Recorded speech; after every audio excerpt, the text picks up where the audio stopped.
back to another edition of the walkthrough. No weeks off, man. We just going hard. We just bringing you the greatest discussions in hip hop. I'll say that again: the greatest discussions in hip hop.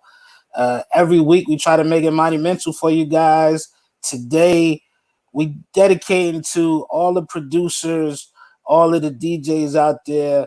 I call those guys the backbone of hip hop. Without the DJs and producers, there obviously would be no hip hop. Much love to everybody from the forefathers all the way to the new guys. We got some of your favorites, some of the most successful, just some of the most talented guys tonight. I'm going to start off with a gentleman who produced not only one of the greatest singers ever, but Godson himself, Nas. We have the one and only Salam Remy. Yo, what the deal, bro? My brother, what's going on, man? Queens all day. You know how we do, Sha?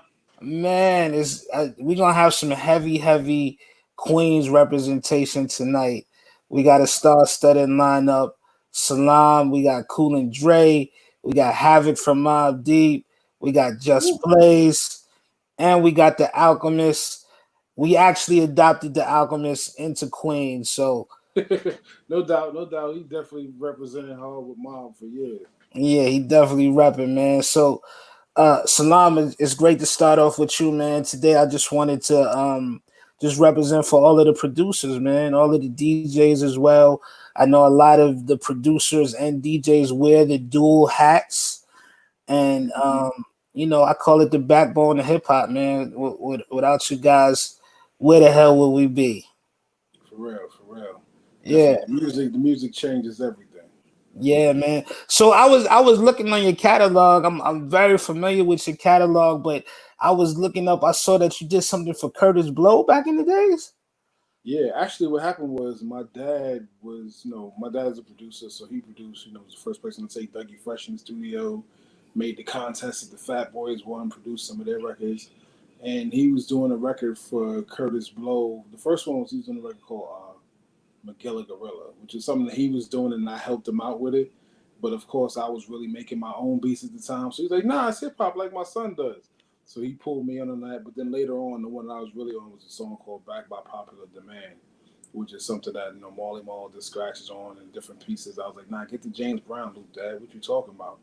Wow. So that was what are we gonna do with this? Well, what you gonna do? Back by Popular Demand, Curtis Blow, and that's what it ended up being. Was album title and the song. So definitely my career of getting publishing on records started with Curtis Blow. What was Curtis like? It was crazy. What happened was I was going to Edison, in Queens up on the top of the hill. Yeah. And Curtis, my dad would pick up Curtis on the red eye. He would come and fly into the city, into JFK, and then it might be like 7:00 in the morning. So he schooled me up in Cambria, then take me up to Edison on the hill with Curtis in the car. So some days Curtis would be in the car driving me to school. So that's how I really knew him at first.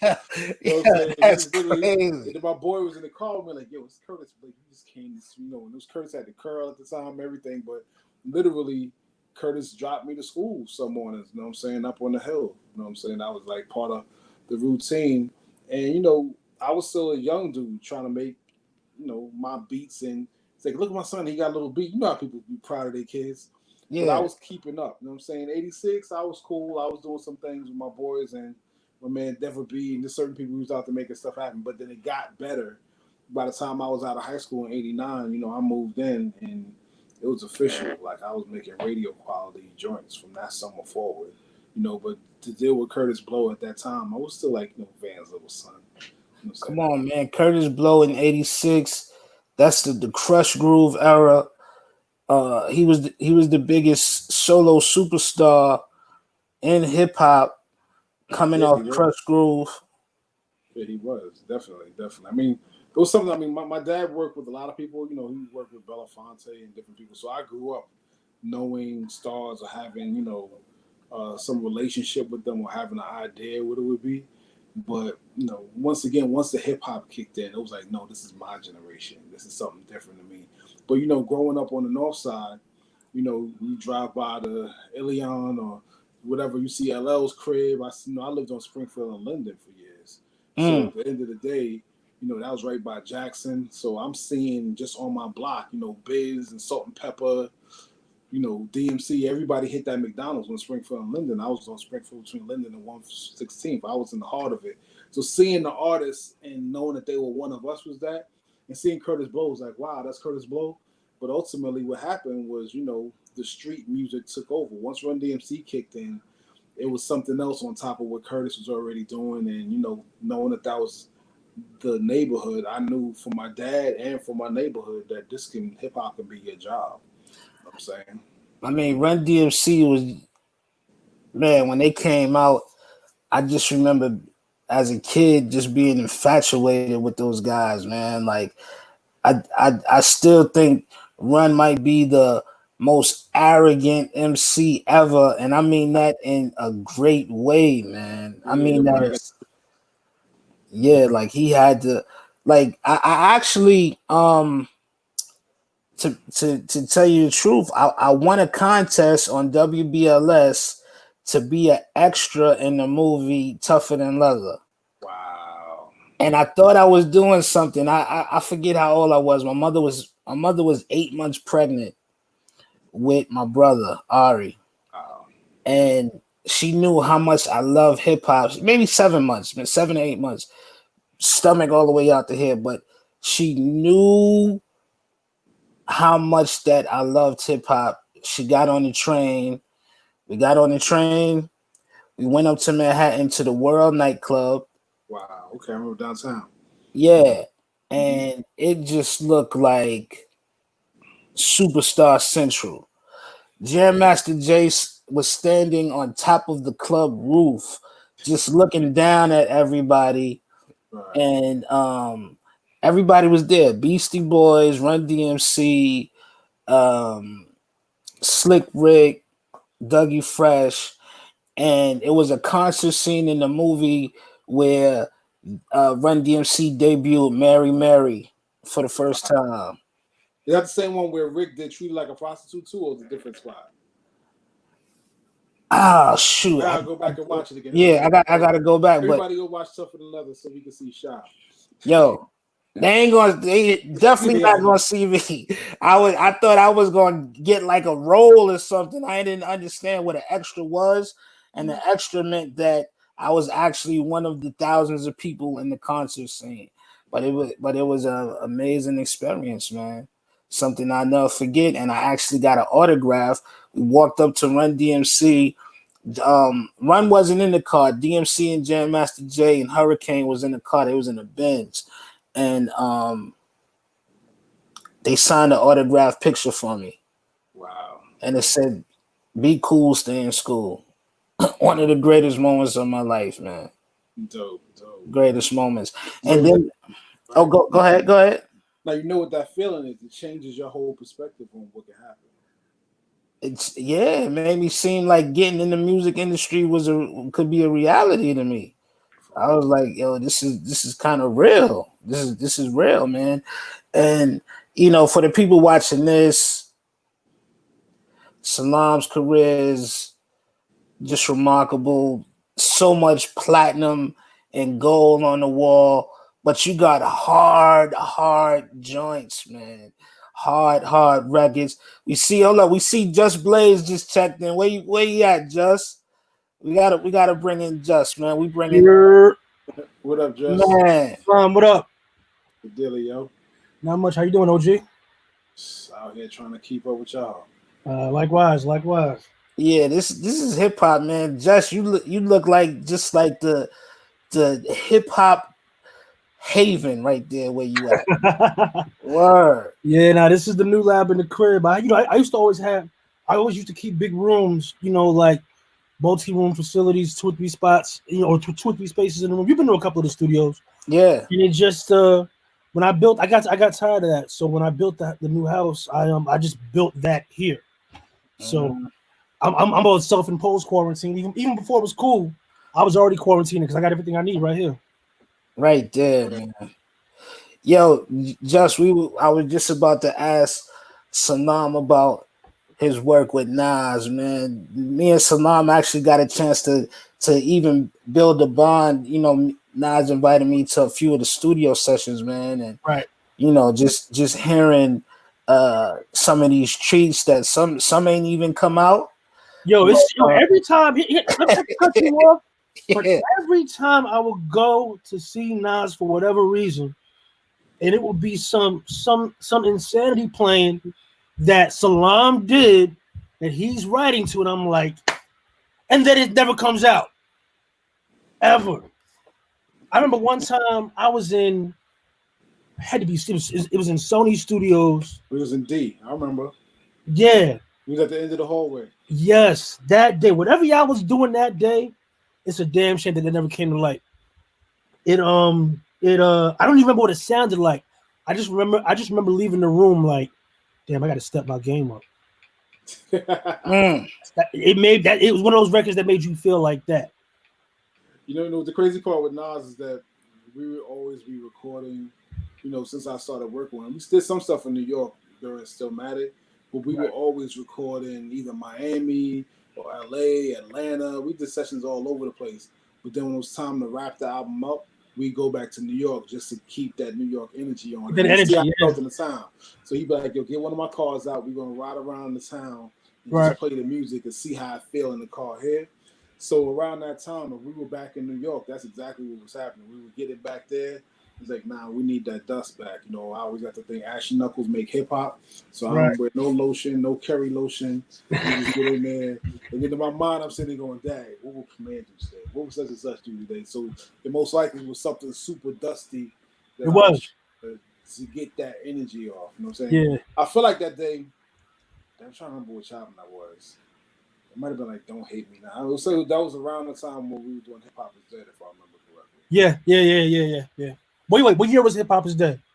2006. Yeah, it was right around there. Yup. Because I think we were there rehearsing for Radio City, maybe.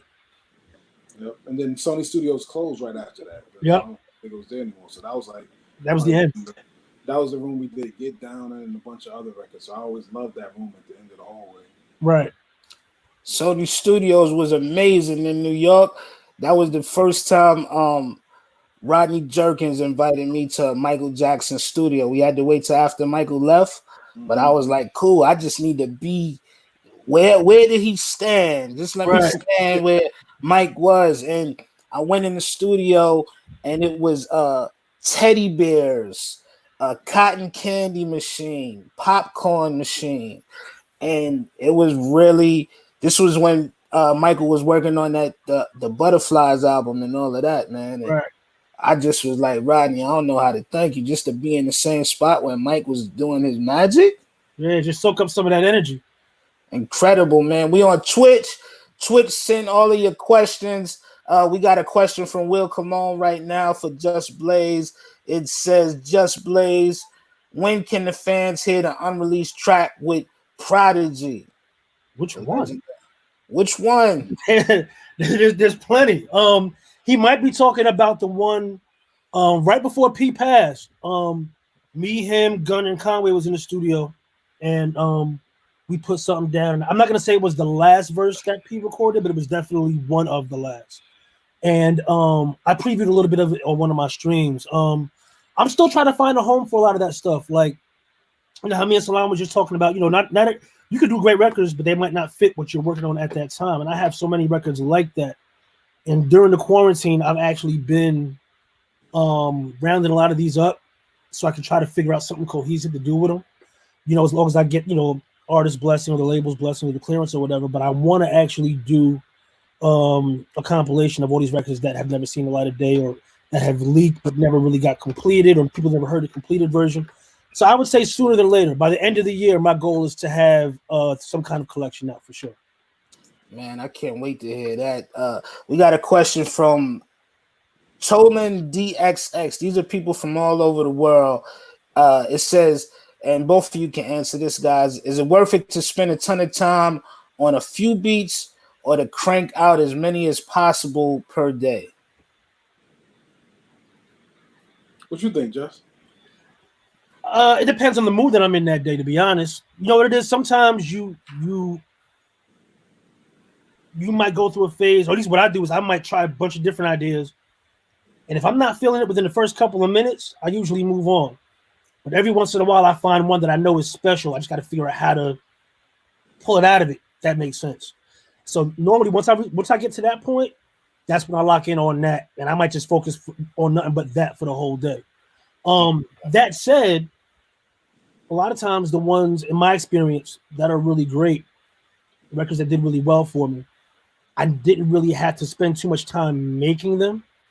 It was more so the initial idea fell into place, the artist was right there in pocket, and then I went and spent time on the song afterwards. But the beat didn't necessarily take, hours upon hours to make. The groove is, as long as the groove is there, the artist can get busy, and then I can go back and do what I got to do afterwards. Yeah, I mean, it's a similar thing. I think, over the years, like I'm sitting in my record room now, and I got like all my cassettes from my whole life worth of recording, like all at my, Wow. You know what I'm saying? I got everything that I ever did. I got my, all my 900, my SP1200 discs, everything I had since the 80s. And I got all my dad's equipment in my crib. So it's a thing where sometimes it's just really being able to listen to music. And I love, sitting in my record room and zoning, because just being able to listen to music, it reminds me of something I might have thought of 20 years ago, 25 years ago at this point. Because I still feel like hip hop and the right energy just runs through my veins. And being that inspiration can come from anywhere. Amir broke down something when I was interviewing him one day. He said, "Oh, now you always capture a groove that got a bop to it, a bass line that's like crazy, and then a little filet mignon with the music, which is like that's your thing. And it's like a 3-course meal. It's like fried chicken, mac and cheese, and yams. We got the sweet, we got the starch, and we got the fucking protein." And that's how I feel about the music. Most of the records that really stuck was just only a couple elements. It was a melody and a boom. Then I got a whistle that comes out of nowhere that stuck. And then once I'm in the zone, I can listen to it all day and try to think I can rhyme, get flows, put acapellas on it. Right. It's those simple things. I used to hang out with Biz at one time, Vonnie. I used to hang out with Biz, and he would come to my crib in the 90s, and like he'd have, loop this up for me, and it'd be like 2 shorts rap like me. Boom, boom, boom, boom, Wow. boom, boom. And he would rhyme all day. It's funky. And rhyme for hours. But the beauty of it was that the beat was just knocking. It was right. I wanted enough space in it so I could make the drums turn up and that bass just bubble on you. And then you could just lean all day. You could shmurda dance. You could just feel like you're in it. And then for that, I could hear one beat. I grew up listening to reggae where there's one beat that feels crazy and I can get 20 different stories on it. So that's what I love about the music. And, I'll perfect the record and go through it. But now at this point in my life, I just sit down at the drum set and then I just keep banging till I hear a pocket like, oh, look how you did that. Then I'll loop that and just keep adding into it and letting the music go. But I love the aspect, just even from the sampling aspect, that I'll just go through random anything and hopefully get it out of my hands. And then what you're saying about Michael Jackson with the teddy bears and the cotton candy, I'm like, well, that sounds like what he must have been eating when he sang Butterflies. Butterflies sounds like he had teddy bears and in his system because it felt good. You know what I'm saying? And that's the beauty of it. You can have stuff that feels good and it's in there. When I want to hear hip hop and I want to be in a certain zone, all I gotta do is just turn on any of my, 88 playlists. You know what I'm saying? That's my time. That's when I was a senior in high school. That's what feels most retarded to me. 80s, from Rebel Without a Pause back to Jungle Brothers album. You know what I'm saying? That's me in my zone where I just feel like the boom bap is clapping. You know right. Yeah. See, I kind of do the same thing. When I feel the need to be inspired, I go back to what made me fall in love with it in the first place. So whether and I started very young. I started DJing when I was like in 6th grade. So for me, it's going from the first, say, the first Beastie Boys album, first BDP album, but even going further back to like the Fantasy 3-ish Your Rock records from that era, then I might hit some X Clan or something like that. Just all the stuff that really hit me here that made me say, this is what I want to do with the rest of my life. Yeah. Then I go play a couple of Jazzy Jeff routines like live at Union Square, because that's what made me really say that routine is what made me say I want to be a DJ. So sometimes you just got to get back to what made you fall in love with it in the first place so you can move forward. Man, we got so much going on. Shout out to DJ Green Lantern. He's in the chat right now. Evil genius. Green. Green, one of the nastiest dudes to do it on the turntables. Green, send us some questions too, man. We got to have you on the show. Green is one of my favorite people just to talk music with. In the green room, we're going to bring out Cool and Dre right now, the dynamic duo, MIA. What up? What up? What's happening? Just what up? Ain't shit. Man, Jesus Christ, look at all of this talent that's on the screen right now. I definitely appreciate y'all brothers coming on. Cool and Dre, we Just was just telling us about some of his inspiration. What was some of your early inspirations to make y'all believe that this is what I want to do? I would have to say Outkast's first album, Southern Playalistic Cadillac Music. You know what I'm saying?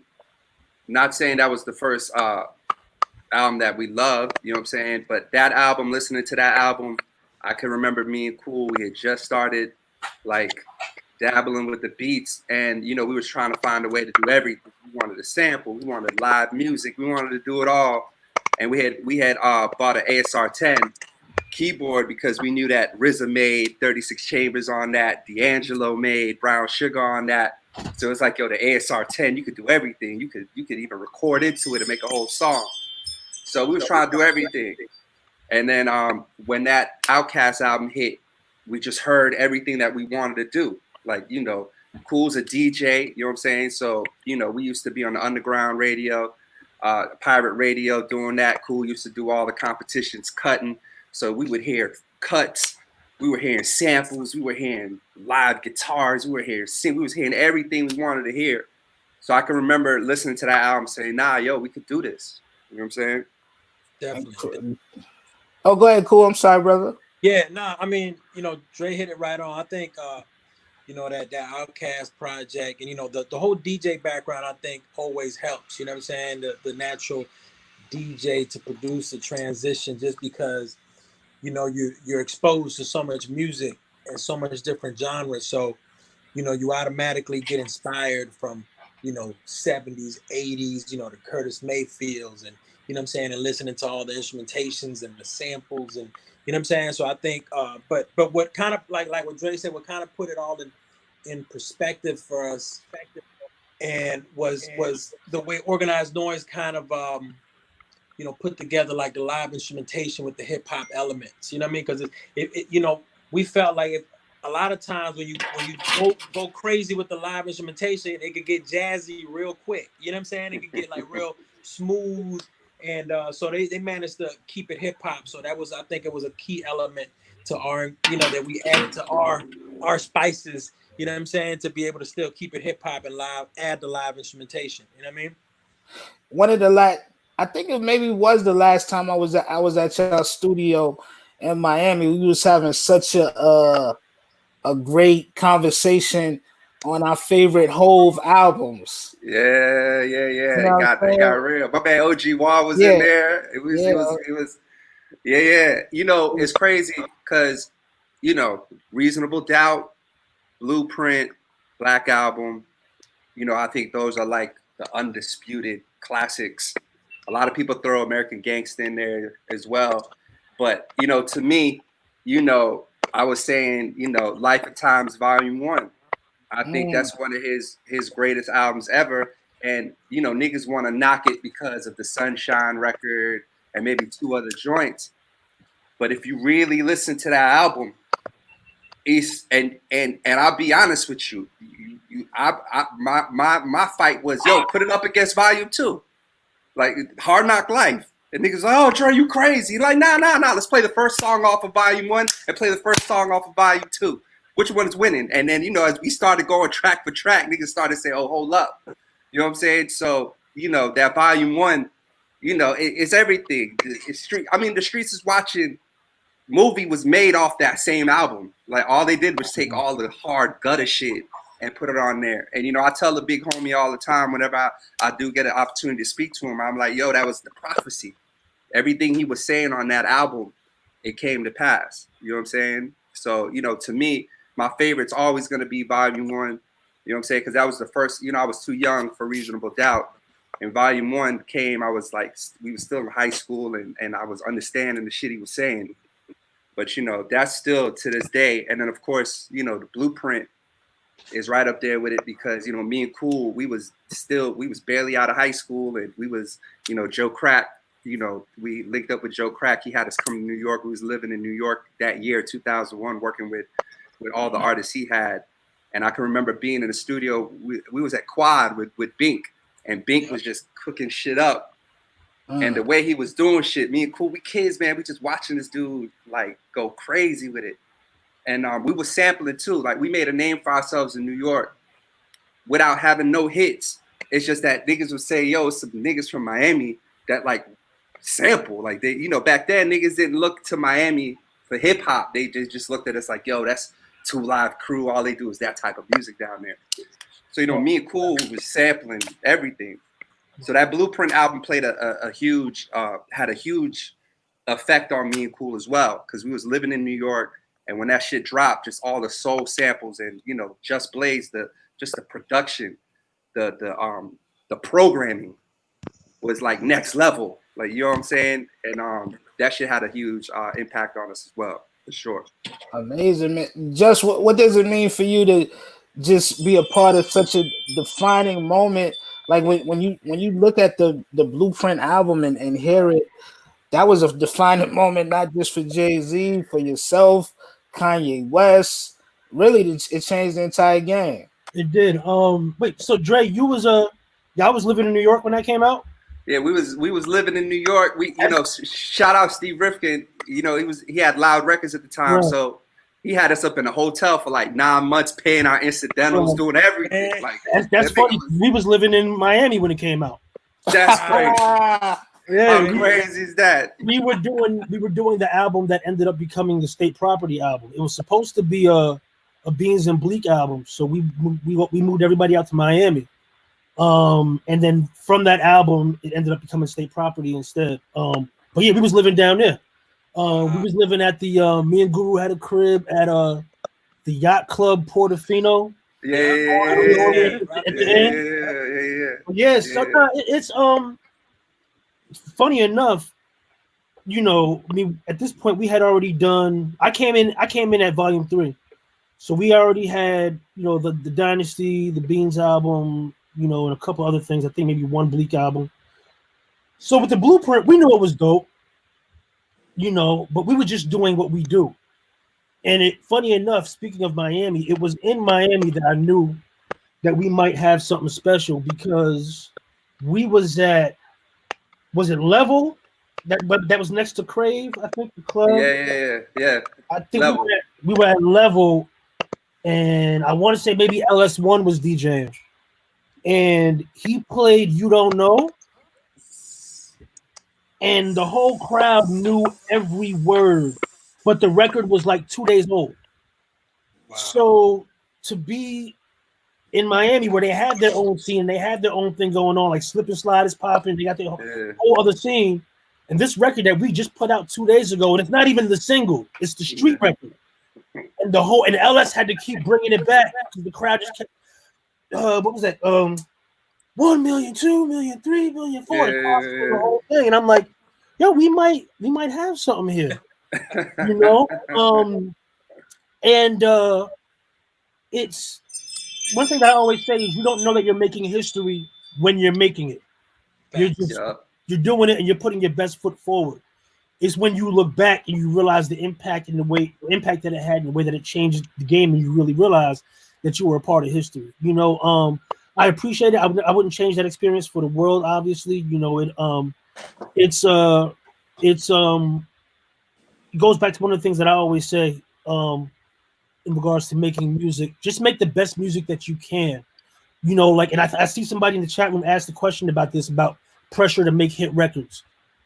If you have a good record, it has the potential to become a hit, even if it doesn't necessarily fit a formula. You know, like if you look at some of my biggest records, they don't make sense according to what the commercial formula usually is. You know what I mean? Like, Oh Boy is like 75 beats per minute with no hook. Yeah. You know, Public Service Announcement has no hook. It's just rhymes and talking. You know what I mean? Yeah. Exhibit C has nothing but 4 minutes of raps.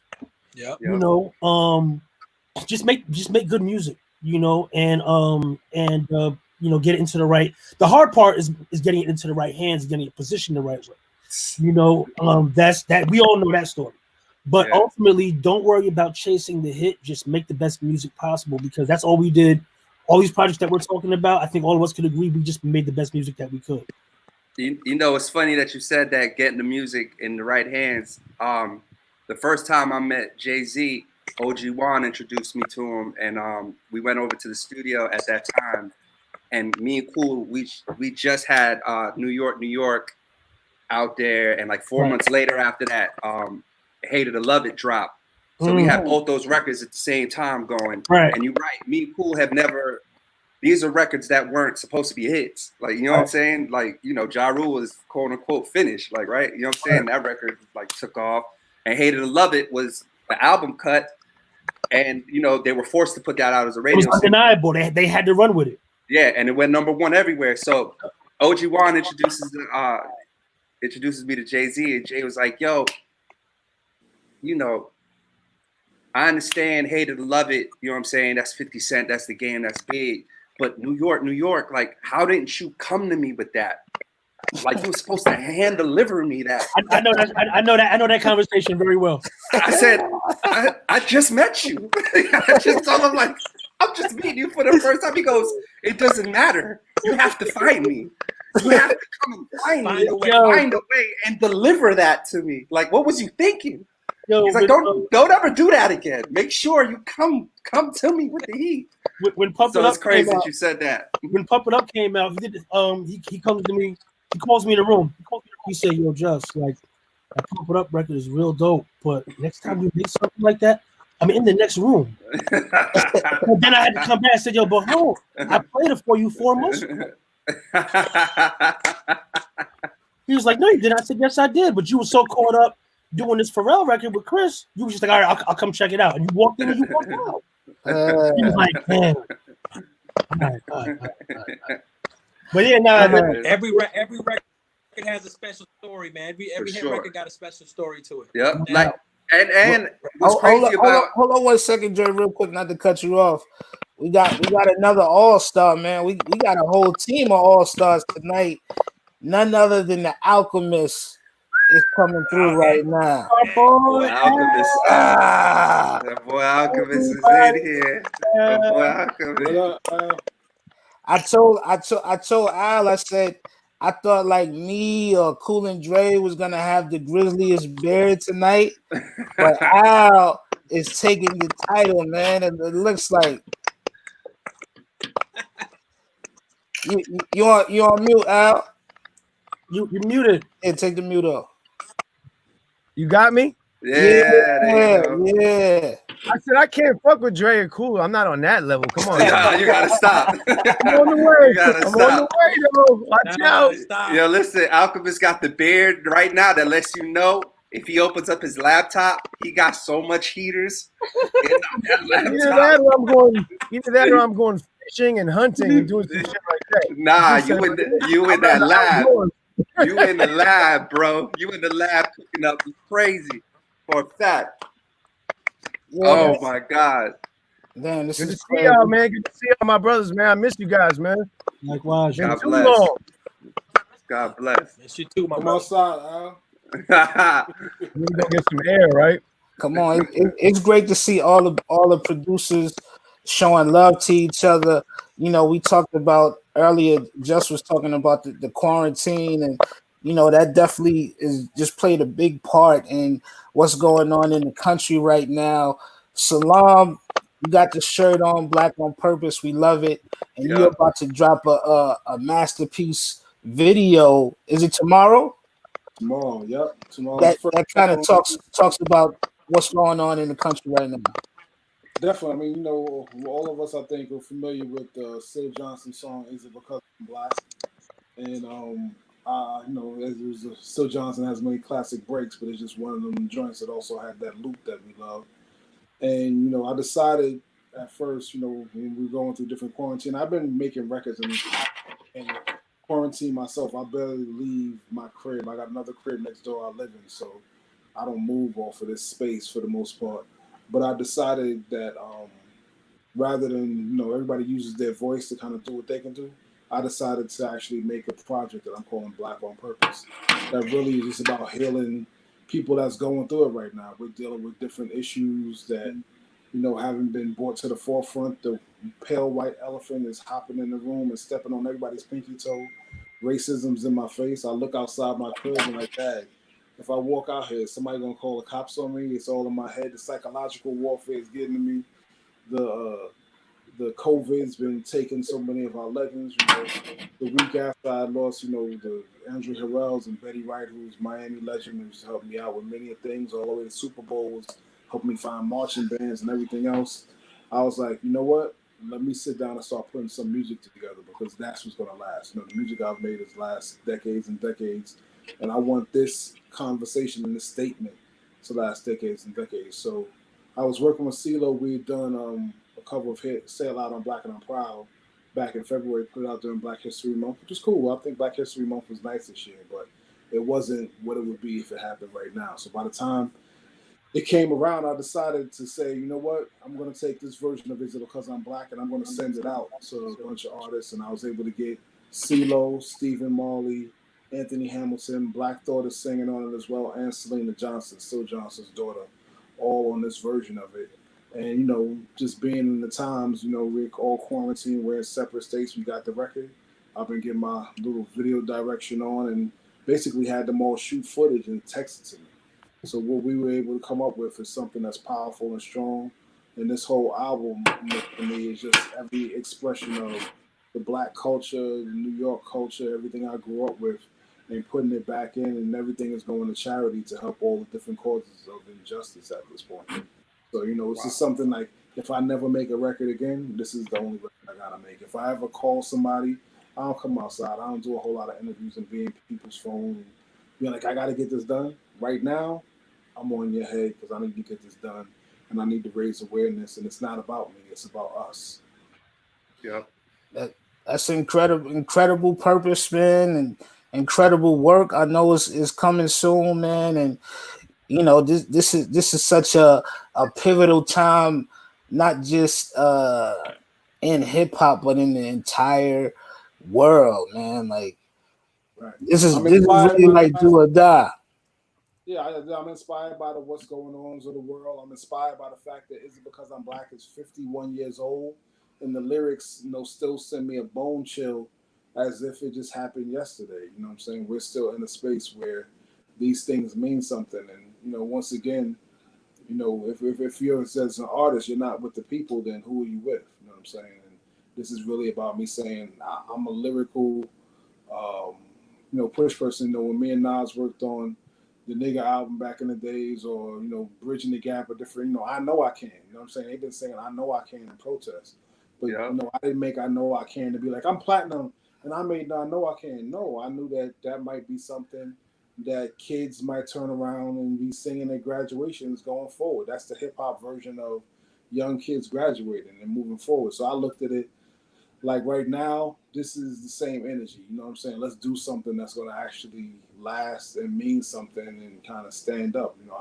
I know I can turn into Yes We Can, and then Barack was president. You know what I'm saying? This is all for the greater good, and I know I can. Al got the story. Now that I think about it, for me to bring that up, that was the ill story. You might as well just say it since we're in producer mode. So I get 2002. I get to Orlando. Alchemist is already there. You know what I'm saying? And Alchemist, Large Pro, Akinelli was there. And Nas hit me up. I was living in Miami. He was like, yo, I had the Made You Look beat, and I just left it on his voicemail. So he's like, yo, come through. So he just saying come through like he up the block. He in Orlando. I'm in Miami. I just like downtown of Venetia. I push a Wurlitzer, MP or whatever, a couple things in the car. So I just drive. I never went to Orlando before in the car. I drive up to Orlando. And I get there, and we all staying at private houses. Like he had like 3 or 4 houses in little gated community type thing, like timeshare joints. And I don't know how to get to the studio, so Al's standing out. So I'm like, Al, can you give me the studio? He's like, all right. So we ride into the studio in the car, and I was on some shit at the time where I was like, yo, I just use Apache. I remember I was on the phone with nobody, and I used Apache. So I said to Al, I was like, Al's driving, like, I'm just looking at, yo, I got an idea, man. What if I just use impeach the president with nothing? I'm not adding a high. Wait. No, see, I'm gonna tell you because I'll never forget it because it blew my mind how incredible. I already knew Salam was incredible, but I watched him birth a song in his mind with every element. We were sitting in the lab. You mentioned to me the idea in the car in passing, but when we got to the lab, we were in there. And if anybody ever worked with Nas, he likes to. You might sit for a couple hours and chop it up with him before you even get to doing any music. He likes to build. And there was a conversation him and Salam were having. I don't remember exactly what the topic was, but I remember they were getting pretty deep on some topic. And I remember Salam was like, a lot of the homies would trick a couple G's and they'll go to Miami for the weekend, but they won't spend that same money and go to Africa and change their life and see something. And they were on that vibe, right? And Nas was sitting there going, word. And Salam said, here's how you kill it. You take that riff from it was Beethoven or something. He goes, you take the he said, you play that on Impeach the President, and you get a couple of kids coming in on the chorus going, I know I can. And Nas sat there and his eyes lit up and was like, yeah. And Salam didn't have the beat yet. He just had the break beat. He said, I think I got the drums right here. He pulled the drums up. He played that piano riff so quick. And the next day they went and got, I think it was, correct me if I'm wrong, it was one lady who made all the voices on the chorus. Angela Hunt did it. Yeah. She's amazing. Wow. It really, she knew how to make it sound like a bunch of kids. But I watched Salam make that beat in his head and explain it to Nas. And that blew my mind because most of the time I'm just making beats. And maybe it'll be an afterthought. But that really made me look at producing differently. You know what I'm saying? Like, blew my mind. That's real talk. Word. Mastermind. That's legendary right there. Legendary. Heavy. And once again, to me, it was still I know I can, because I think what happened was Alicia Keys was supposed to do something on the album, so I was like, yo, rather than getting her to sing another hook and they see you coming with the R&B hook, let's turn around, let's get her to play. So I was like, get her to do that. And Greg Nice had told me he was at the studio when KRS made The Bridge Is Over. They were at our studios, which was where the musicians using was. So he said G had programmed the drums for KRS had programmed, and said G had the SB1200.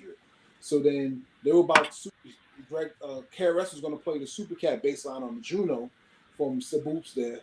And then Greg was like, yo, that piano over there sound ill. So when he said that, KRS was like, all right, cool. So KRS played it on the piano, said, looped it, and then KRS went, because KRS has a thing when he makes records in 2 or 3 hours, he don't keep it. So they knocked out the record real quick, and then Wayne made a plate on 8th Avenue and took it to Latin Quarters to see Red Alert. So in my mind, I was like, impeach the president, and if I could play that dirty piano in there, and they was like, it's not tuned. I'm like, even better. Cool. Genius. Once again, it was just about the intention. When you got an idea and you got a vibe, ain't nothing like being able to capture the vibe and then push it forward. And, the fact that we know so many records, like one of the things that people keep asking me, like, what do you think is missing from music now? I'm like, they just need a bag of snares. There's a couple other ideas, that are outside the box.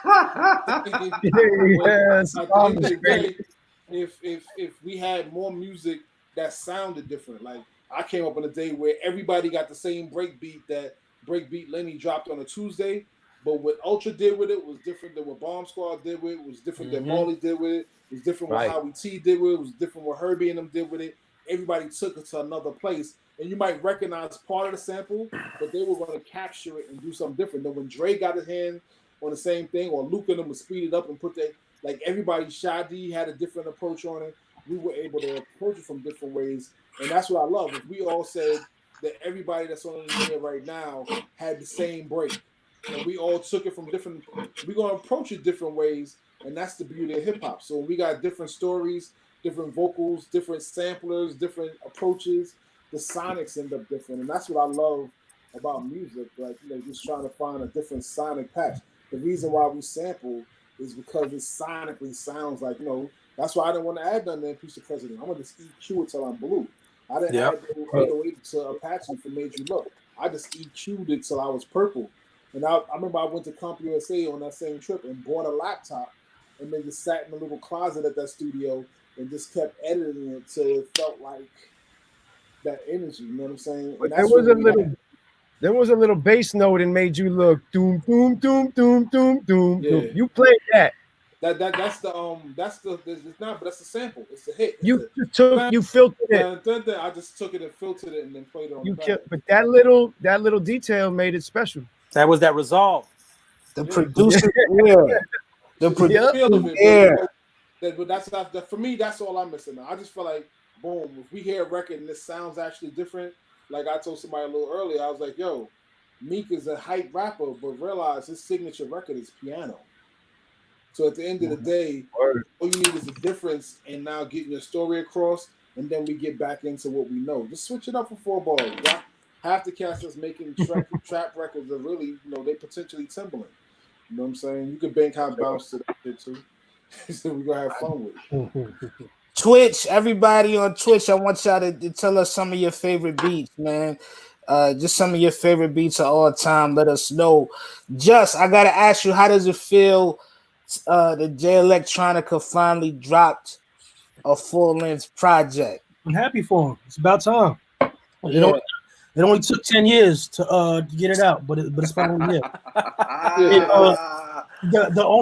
think the unfortunate part about it is it arrived at the same time as the virus. Yeah. So it it's kind of like, and sometimes you have the success story, like, where the blueprint came out on 9/11, but was able to persevere through that. But that was a different time. Unfortunately, that album dropped at a time where the world the entire world, literally, not just our culture, but in general, the entire world got turned on its ear. So it didn't get the fair shake that it should have gotten, because it was a great album. Al, how'd you like working on it, man? It was an honor. It was definitely a blessing to even just be affiliated with anything. J Electronica is special. Just probably was one of the first to see that. And even that beat I gave him years ago. So it was just cool to even get close to that circle of greatness. You know what I mean? Yeah. And that was your first time working with Jay, right? Yeah. Yep. What the hell is I'm gonna ask everybody their first time working with Hov, but for you, what was that like? It was amazing. I mean, me and Just used to be neighbors when we were John Street neighbors, and then, the office used to be, the original office was there, and we, as close as me and Just always were, and hip hop, we always had so many mutual people, but because of the proximity, or I never really got a chance. There was a couple of times I got to play some beats, but it was just it wasn't the right time. So like for all these, it's kind of funny because it ended up through J Elect, linking up with him, but that's how it goes sometimes. And that's why I love J Electronica for that too, because he had that joint for years and was just like, yo, trust me, I got something for it. So I just sat patient with it and, hopefully be able to do more shit moving forward. That's one thing about J Elect. His memory, he's sharp. If he loved, he will hold on to it forever. Like this time he'll call me like, yo, remember that beat that we started back in 2009? And I'm like, what? Eventually I know what he's talking about, but it's like for him, it's in the forefront of his mind, like we did it yesterday. Like time moves differently for him. He's an alien, Yes. Cool and Dre working with Jay-Z and Beyonce. That was crazy. We kind of like bogarted that. I ain't gonna lie. If shout out Guru. I heard. Young Guru. He let us know what was going on. I was in LA and I went to go check the big homie, and Guru was there as well, and just playing some music and whatnot. And then Guru hit me on the text like, "Hey, yo, just letting you know, man, we over here with it." And over here with it was another country. You know what I'm saying? So me and Cool, we had to go to London to do some sessions. So we switched the whole shit up and just popped up. And I hit Hov and was like, "Yo, we here." He's like, "What you mean you here?" I'm like, "We here. Like, what's up? Like, we want to play some music." And he definitely was like, "Man, for sure, like come through, this and that." And then, the rest is history, man. Like, it was an unbelievable experience. It was a blessing to be able to even create with them. You know what I'm saying? Just to create music. And, to this day, like, it's the one, like, I'm Jamaican, just like my man Salam Remy. So, family's a big thing. You know what I'm saying? So, my parents, they got love and they proud and everything. But when the Carter's album dropped, that was like the first time like I really see my mom like she was like fanning out, like, and she was looking at me like, "I'm so proud of you, son. You did it, this and that, this and that." So, it was an amazing experience, you know what I'm saying? And, salute to the Carters, the king and the queen. Shout out to young Guru for help making that happen. Experience. Man, we got so many people chiming in, talking about their favorite beats, man. Like we Too many. We might be on to something right now, man. And I'm honorary Jamaican, by the way. You know what I'm saying? I keep it thorough. But y'all it's one of my favorite. Keep it thorough. That Prodigy joint. Good luck. Yes, you see it. You see it. Yo, but Alki, that fucking Keep It Thorough, that video was ill.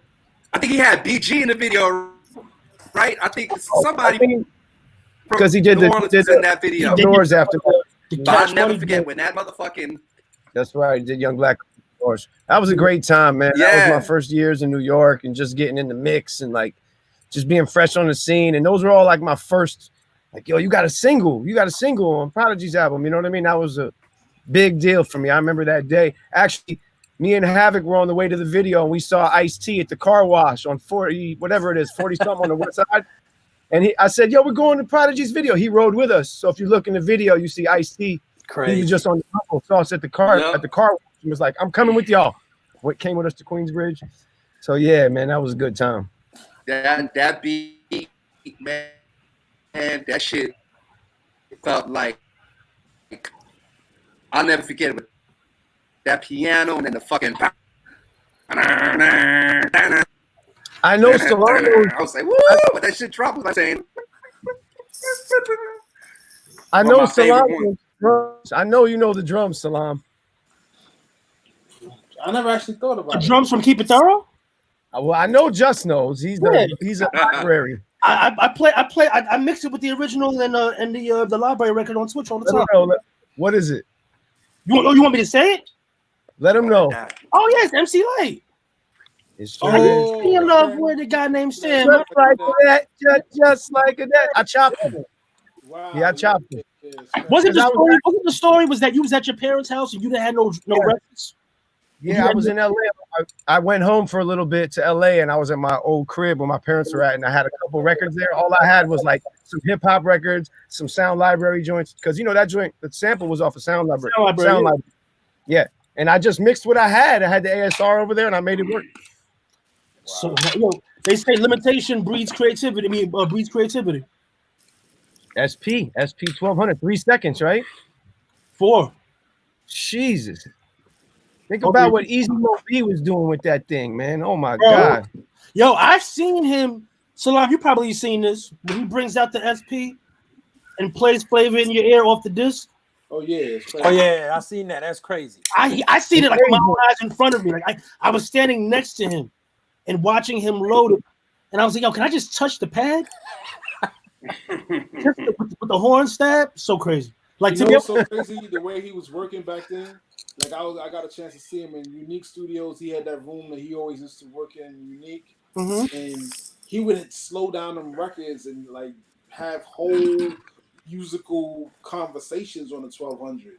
Right. You know, without no other sequence. He'd be triggering the 950, but Mo B's work on the 1200, just the amount of sequence that he would have in key would feel like feel like he did a damn Miles Davis album on the 1200. On 1200, yeah. Like with a Amazing. couple seconds, but his musicality in the 1200, retarded. It's like it don't even make no sense how deep he would be going with it. We got Havoc about to come on in a few minutes. More All Stars. Yo, Al, what did you think when Prodigy said I throw a TV at you? There's so many lines like that. It's like, damn, he has so much nerve. P's creativity was insane, and he used to like to break rules. That's one thing I always like respected about P. He might mispronounce. He called it Santa Barbara instead of Santa Barbara. He used to make a left. Nobody would make a left in a rhyme. He would just break up a scheme and just really come out the side of his face. It was just like his aura on a record. You know, when you heard P, it was like, I throw a TV at you. You know what I'm saying? Like, yeah, that. And I remember he was a little sick when we cut that record, so he kind of has a little nasal sound on that record because he was a little under the weather when we did Keep It Thorough. His pocket was crazy too. He would come in on records like even on Shook One's Part 2. He came in on the offbeat on that. Out of nowhere, right? Yeah, me and Cool used to blend that record. We used to have when Cool was DJing, we had the vinyl of that and we had the acapella of that. And we would take the acapella and play the acapella of Shook One's Part 2 over Boys to Men, Water Runs Dry, over the guitars. Yeah, and that shit sounded fucking, talk about that now. If the crazy thing is that record I did a DJ battle, right? I forgot what conference it was, and I won the blend competition with that remix, with that blend, because it was like Water Runs Dry, Boys to Men, and then Shook One Part 2. I got just stuck off the real. Bro, everybody stood up because all the changes when the beat changed, it went with it. Oh no, it was like you sequenced it for that. You know what I'm saying? Crazy. I gotta imagine that. Yeah, nah, it's crazy. It's crazy. She's crazy, blend. He was something else. Salam, what type of music was you listening to with L Boogie back in the days when y'all was creating the masterpieces? Let's see. You know what's crazy is like I guess I was working with her when she was still finding her voice. You know, when we did Nappy Heads, her original is the I don't smoke blunts because I always got you in fact. I don't really ever care because it was all monotone. It almost sounded like Arrested Development. And she had the words, but it was all in one set. I had to fight with her to get it to her. Don't with Jerry Curls, I'm not from the West, and the Bows and Timber Boots. That's a set. I don't want to sound like Dedic X. You know what I'm saying? It was really about me pouring her into using more. I was like, you could sing and you could rap. Why is the raps like this and why is the songs like that? Like, put some more cadence in your flow. And, you know, that was that. But I guess the moment was when we were doing Fuji La. Yeah, I made the beat for Joe. So we went to the story a couple times. And you made the beat for who? Fat Joe. No way. Oh my God, I didn't know that. I'm gonna call him on FaceTime. I'm gonna add him on FaceTime to this right now. I'm gonna add him on FaceTime. He fucked that one up. Damn, I'm calling him. Oh, wait, what beat was for Joe? I love you, Joe. Fuji La. Did he turn it down? So this is what happened. So I was go ahead. Joe all the time when the Mona Lisa joint came out. Yeah, Mona Lisa. So he'd be like, Salam, not to cut you off. Hey, yo, Joe Crack, you know I'm doing this thing with the legendary Salam Remy, Alchemist, Just Blaze. I know you eating. You know what I'm saying? Got Cool, Shaheem. Salam's telling a legendary story about Fuji La. Hold on. Say it again. I got him on the phone. That was my beat. Thanks, Joe. I gotta go, but yes, that was my beat. The Salam made. I appreciate you, bro. And it became Fuji La. All right, Joe, go back. He's on a big boy vacation. I had to get go back and enjoy life. All right. So I was just saying. All right, so continue. So what happened was I see Joe. I remember one time specifically in the Palladium. We walking down the stairs in the Palladium, and he's going up, and I'm leaving. He's like, "Yo, I need one of them beats." I'm like, "What you talking about? The A. What's the A? It's not the A. It's the B. I need one of those beats like that." I'm like, "All right, cool. Just come see me and we figure it out." So at that time, I lived right across from where Def Jam was on 50th Street, like a Worldwide Plaza, and rest in peace, Chris Lighty and Joe came to the crib. So I had like, a couple crates of records, my GLI mixer behind me, sitting on a box and a turntable and my 950 and my thing. They come into my apartment and I just got my records. That's in the room that I'm in now. So he's like, "Yo, I just need something like that." Chris like, "Yo, I just need one of them joints." I'm like, "All right, cool. You know what? Give me a week." Because at that time, Joe's records were really busted. Check it. I was on the record. I was like, "All right, cool." So then I was like, let me think of what I could do. So I ended up messing around with the samples that never got cleared that I just still eat off of, so I'm not going to name them. And then we put it back together, and I called him. He came back in a week, but this time Chris wasn't with him. I'm not sure who was with him, but one of his dudes was with him. One of the Terror Squadians. How he has one or two. How they talk that back and forth language. And, "Yo, what are you saying?" "I don't know. What are we going to do?" So he had one of his cats with him. And he sits down in my crib, and, I played the Fuji Law beat. Boom, boom, boom, boom. Same thing. I had the LFO on the beat on the 950, so the whole thing is shaking the whole time. The sample's shaking. The Betty Harris drums from Memory Lane, what I'm saying, is knocking. So I'm just saying, like, and I'm thinking, bust it, check it, boom, boom, boom. In my mind, I'm bust it, check it, all over the rhyme. Watch how I wreck Joe it. to have no Okay.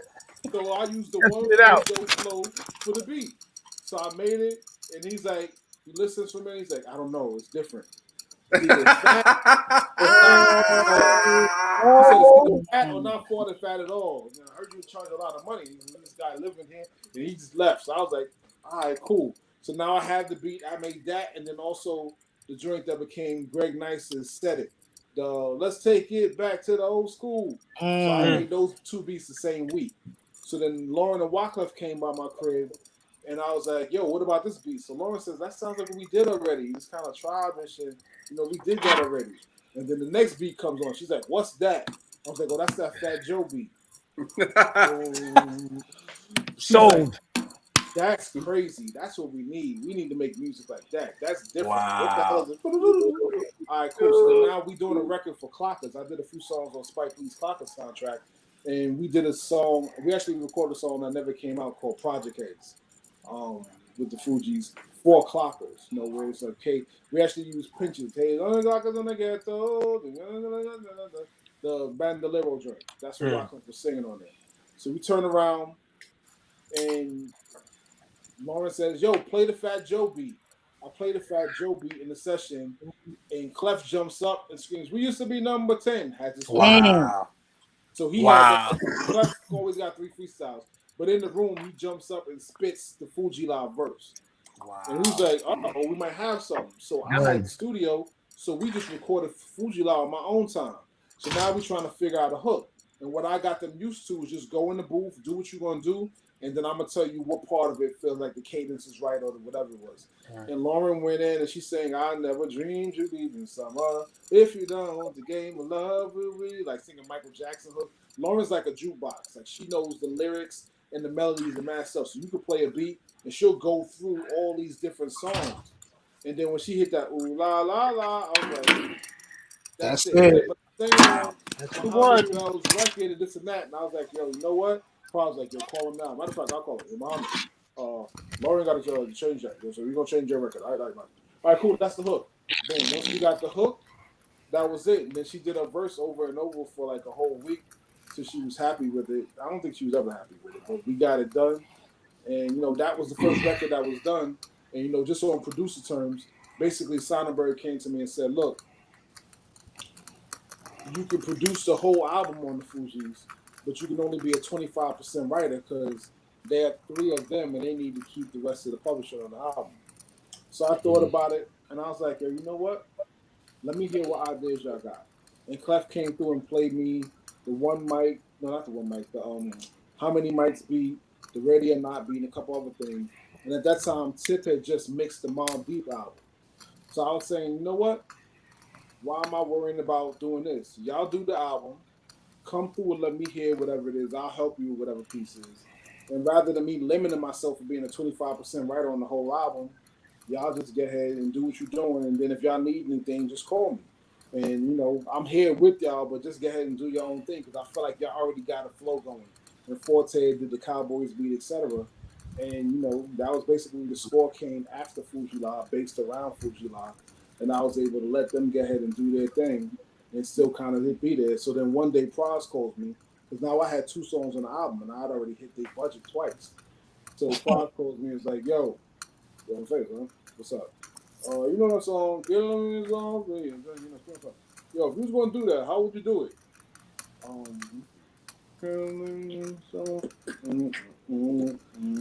I kind of like do it like Benita Applebum. Oh, word, that's the same thing I think. Click. What he did. Yo, y'all got that record, Killing Me Softly? Benita Applebum. They sampled Benita. I mean, I would have got Little Feet and done what I was going to do with it. I didn't mean sample Benita Applebum. I just made the beat like it.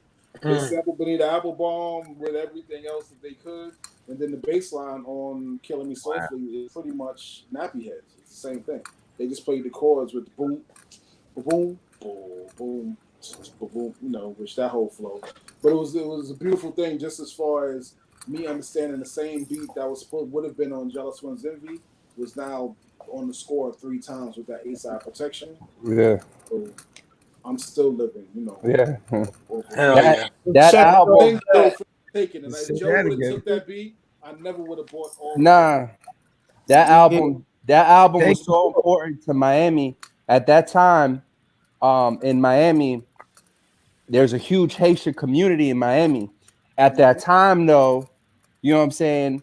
Unfortunately, you know, they used to get it bad. Like, you feel what I'm saying? Like, niggas would shit on them, talk crazy about them. Like, it wasn't right. You know what I'm saying? So a lot of Haitians, I'm not going to use the word front, but they embraced the Jamaican culture heavy. So, like, everybody was a Yardman. You know what I'm saying? But when that Fuji album hit, I'll never forget the first time they came to Miami and they performed, and Wyclef pulled out this huge Haitian flag. They performed their cameo, right? Cool. Yeah. And he pulled out this huge Haitian flag and started speaking in Creole. And me and Cool, we's upstairs watching the shit. And you know, in the club, when the reggae come on, everybody a Yardman. The man pulled out that flag and started talking that Creole. Me and Cool looked around. The whole place went straight Zoe. Like it was no Jamaican to be found. Niggas that I thought was Jamaican. They started talking. I was like, oh shit. And then from that day, the pride that they had because of that album. Yeah, we never seen nothing like it. It was Haitian flags on cars, restaurants. It was that album has such a huge impact on Miami culture. You know what I'm saying? Like Michael Jackson. He made everybody proud. It was unreal. And we talk a lot about singers that rap and rappers that sing, which is amazing. But we don't never really give Lauren her due because she probably one of the best MCs ever. And she's probably one of the greatest singers ever. And, you know, we don't really pay her homage on that front. You know what I'm saying? Like her, Andre 3000 and Pharrell, they was really rapping and singing before everybody. You know what I'm saying? Mm-hmm. So, you know, you played a huge part of that, Salam, man. You know, we appreciate your contribution. Just joining us right now, Havoc. What up, Havoc? Yo, what up, y'all?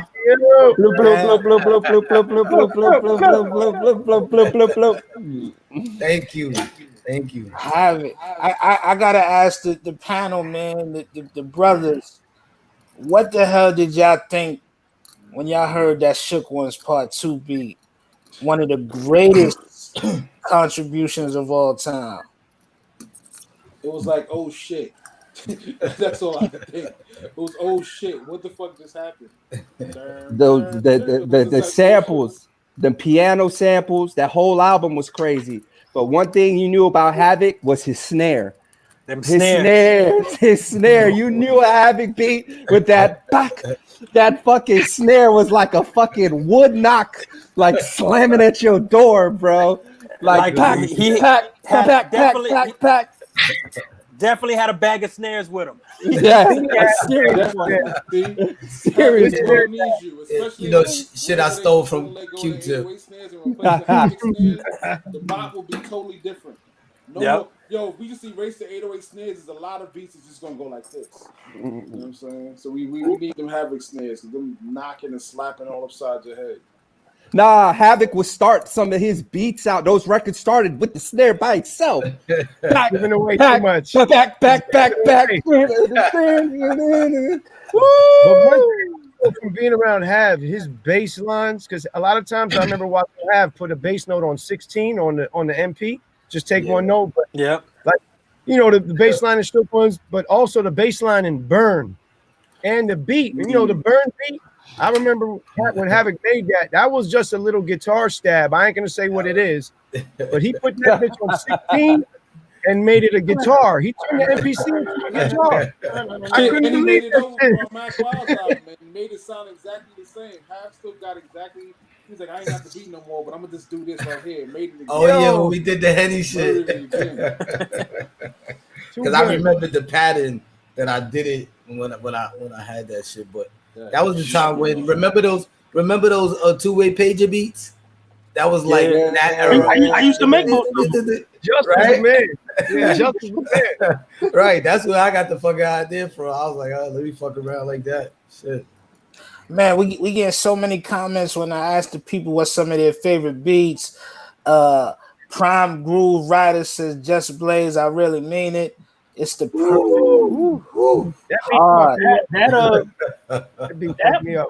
I forget who I originally made that for.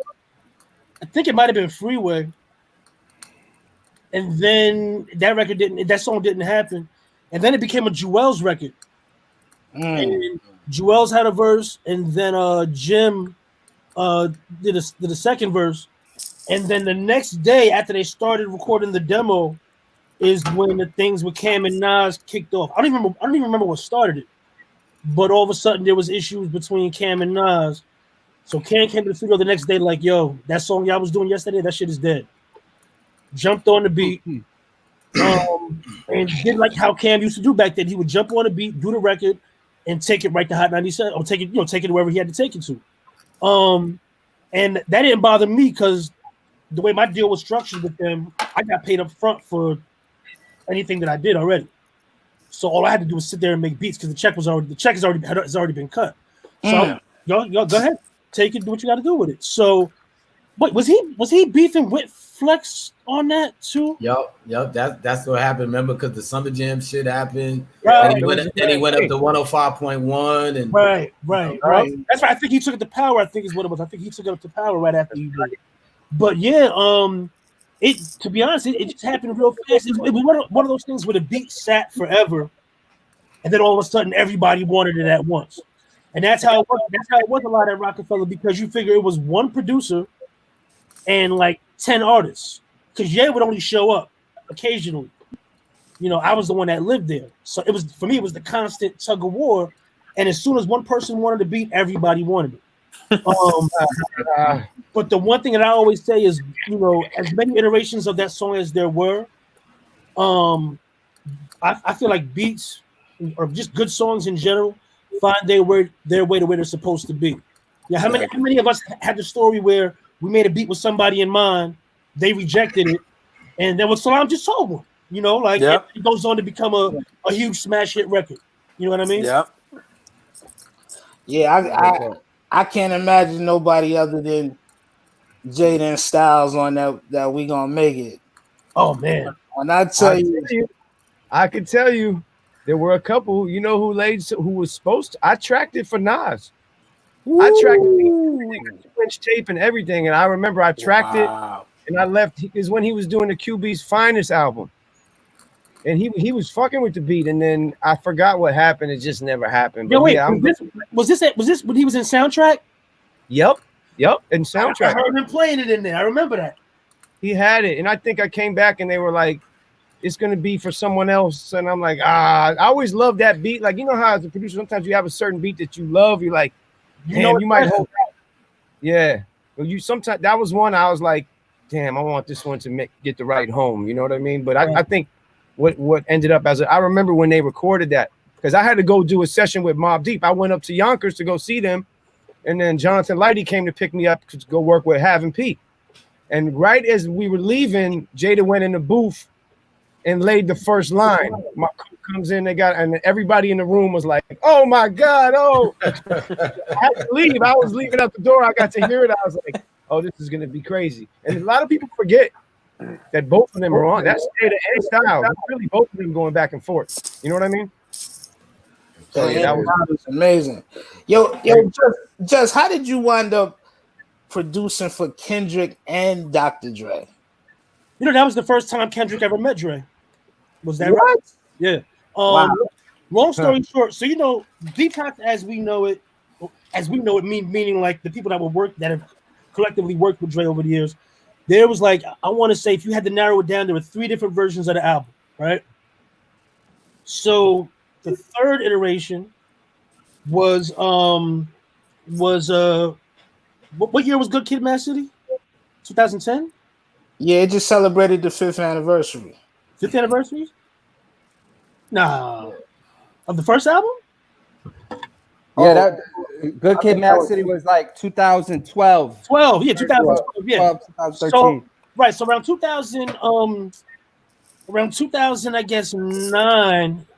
Yes, because it was around the same time as Exhibit C, and that's why Compton and Exhibit C have a similar feel. Yeah, 2012 Good Kid, Mad City. We were working at Record One, and no, we weren't working at Record. Yeah, we were working at what was Dre's studio over on Ventura? Record One. Yeah, it was Record One, right? We were working over there, and we it was me, Sly, who was writing for Dre and singing and doing hooks for Dre at the time, and then the kid that was signed to Dre and Tim that passed, Hayes. We came up with the whole concept, the hook of Compton ain't no city, whatever. We sat and wrote a full song to it, and then it sat for a year. And Dre loved it. He would come to the studio every day and listen to it, but he never laid anything down to it. So you fast forward towards the end of 2000, I guess 11, or maybe mid 2011, and we're at Jimmy Iovine's personal studio, right across the street from the office. And Dre's at the point now where he feels like the album is done. And we're celebrating in the studio. You know, we're having a good time. I had laid this one beat. He went and did a quick reference. And then he's like, yo, bring up that Compton joint. So he listens to it and he's like, yeah, leave that up. So later on that night, somebody comes in the room and said, yo, Dre's gonna meet with this new kid named Kendrick. So Kendrick comes in, they had their conversation, you know, they're building in another room. So later on that night, that was their first time ever meeting or having a conversation. Later on that night, Dre's like, yo, if you want to go work, you know, I got a couple of joints up right now. And the joint that was up was Compton. So Kendrick just wrote the rhyme, but because we had already structured the song, he just removed the old verses, but kept our hook, kept our concept, and just rewrote the verses. And then him and Dre went and rewrote, or revocaled it a couple of days later, and that was that. But that was the first thing that they ever did together. Wow, God, man, yeah, crazy history. So, which is crazy because if you think about it, I'm not going to say that record is the reason behind anything, but had that record not turned out as good as it did, who knows what the relationship might have been like moving forward? Because Dre has the the means to have 20 people in the studio at one time, and whoever he's feeling at that moment is who he takes under the wing. Incredible, man. We got a couple of pictures I want to pull up. Alex, pull up this one of my man Havoc and Kanye West. If we got it, this is live, so we pulling it up. But while he gets the picture together, what is it like working with Kanye, producing another legendary producer? You know, Kanye is like, man, real like a thoughtful dude, calm in the studio. You know what I'm saying? Knows what he wants. I mean, you know, real easy to work with. You know what I'm saying? Like he knows what he wants. He's real picky. You know what I'm saying? So it was a pleasure working with him. I think like when you see him in the media, you get a different person when you're working with him in the studio. That was my takeaway. Yeah. What about you, Just? You obviously did some work with Kanye, gave him a early classic. Yeah, that's when Jay was still living in the city, you know, so I would see him quite often. You know, the relationship was different back then. Not that we have a bad relationship now, but it was just, you know, he lived right down the block, so I would see him all the time. So we had been talking about doing something together. So I was DJing. I remember the night before I was DJing at this old club called Table 50. It was a party I used to do with Q-Tip and Mark Ronson and Blue Gems. And crazy. The party ended up going really late. So the next day, I was supposed to have a session with Ye the next day. And I remember I was out late, so I didn't get any records done. So he was coming to the studio at 5. I went in at 3 and made Touch the Sky real quick.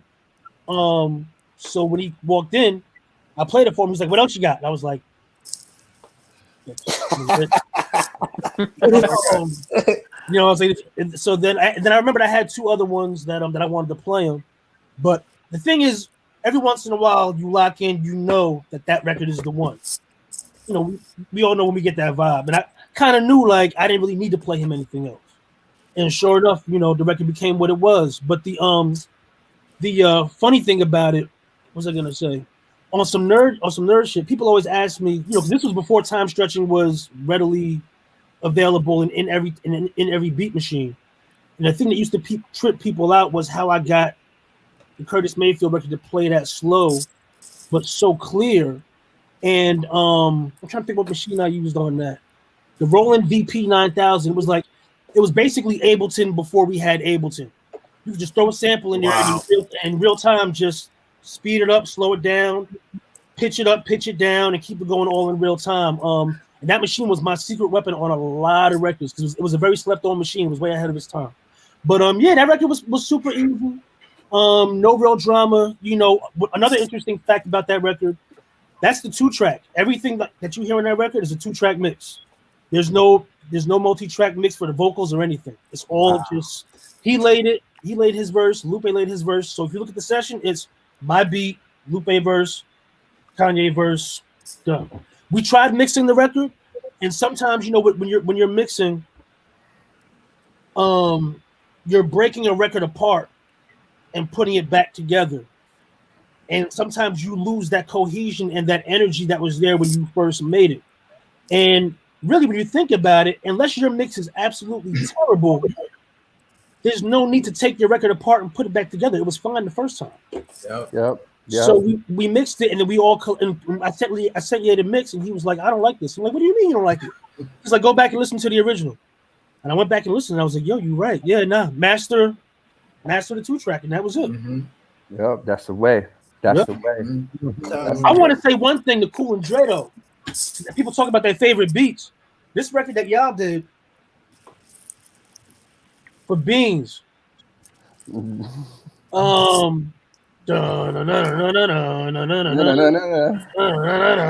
was that? Was it Freeway? Oh yeah. Not Freeway, right? Hold up.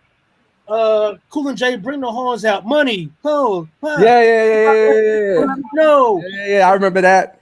That was my shit. Oh, thank you, man. The original Appreciate version, when y'all first did that, did it have the Soul sample in it? Yeah. Yes. I remember hearing the demo in the studio. I remember that.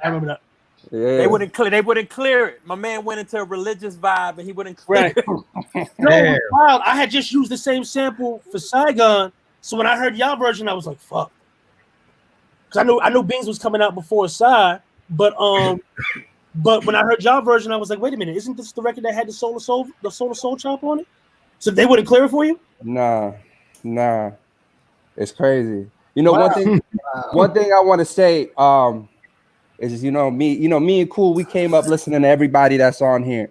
And what's crazy is I see Havoc, and I know that Havoc did you did Last Days, right? On Big's hit. All right. So Havoc did Last Days on BIG, Life After Death. Classic. My right? Thank you. And you worked on the documentary. Was it I Don't Need No Love, right? Yep. These records are 10 years apart, right? Only certain guys can do that. Salam Remy, Just Blaze, Alchemist, Havoc. And one thing I always tell, I salute Rick Rubin. I salute him. You know what I'm saying? I always tell young producers, yo, bro, this ain't sports, dog. After 15 years of any sport, football, basketball, it's a wrap. It ain't because these niggas don't know what to do no more. They actually smarter than they ever been. They body can't react to what their mind is telling them. I'm like, this is music. As long as we keep our mind sharp, we could be here forever.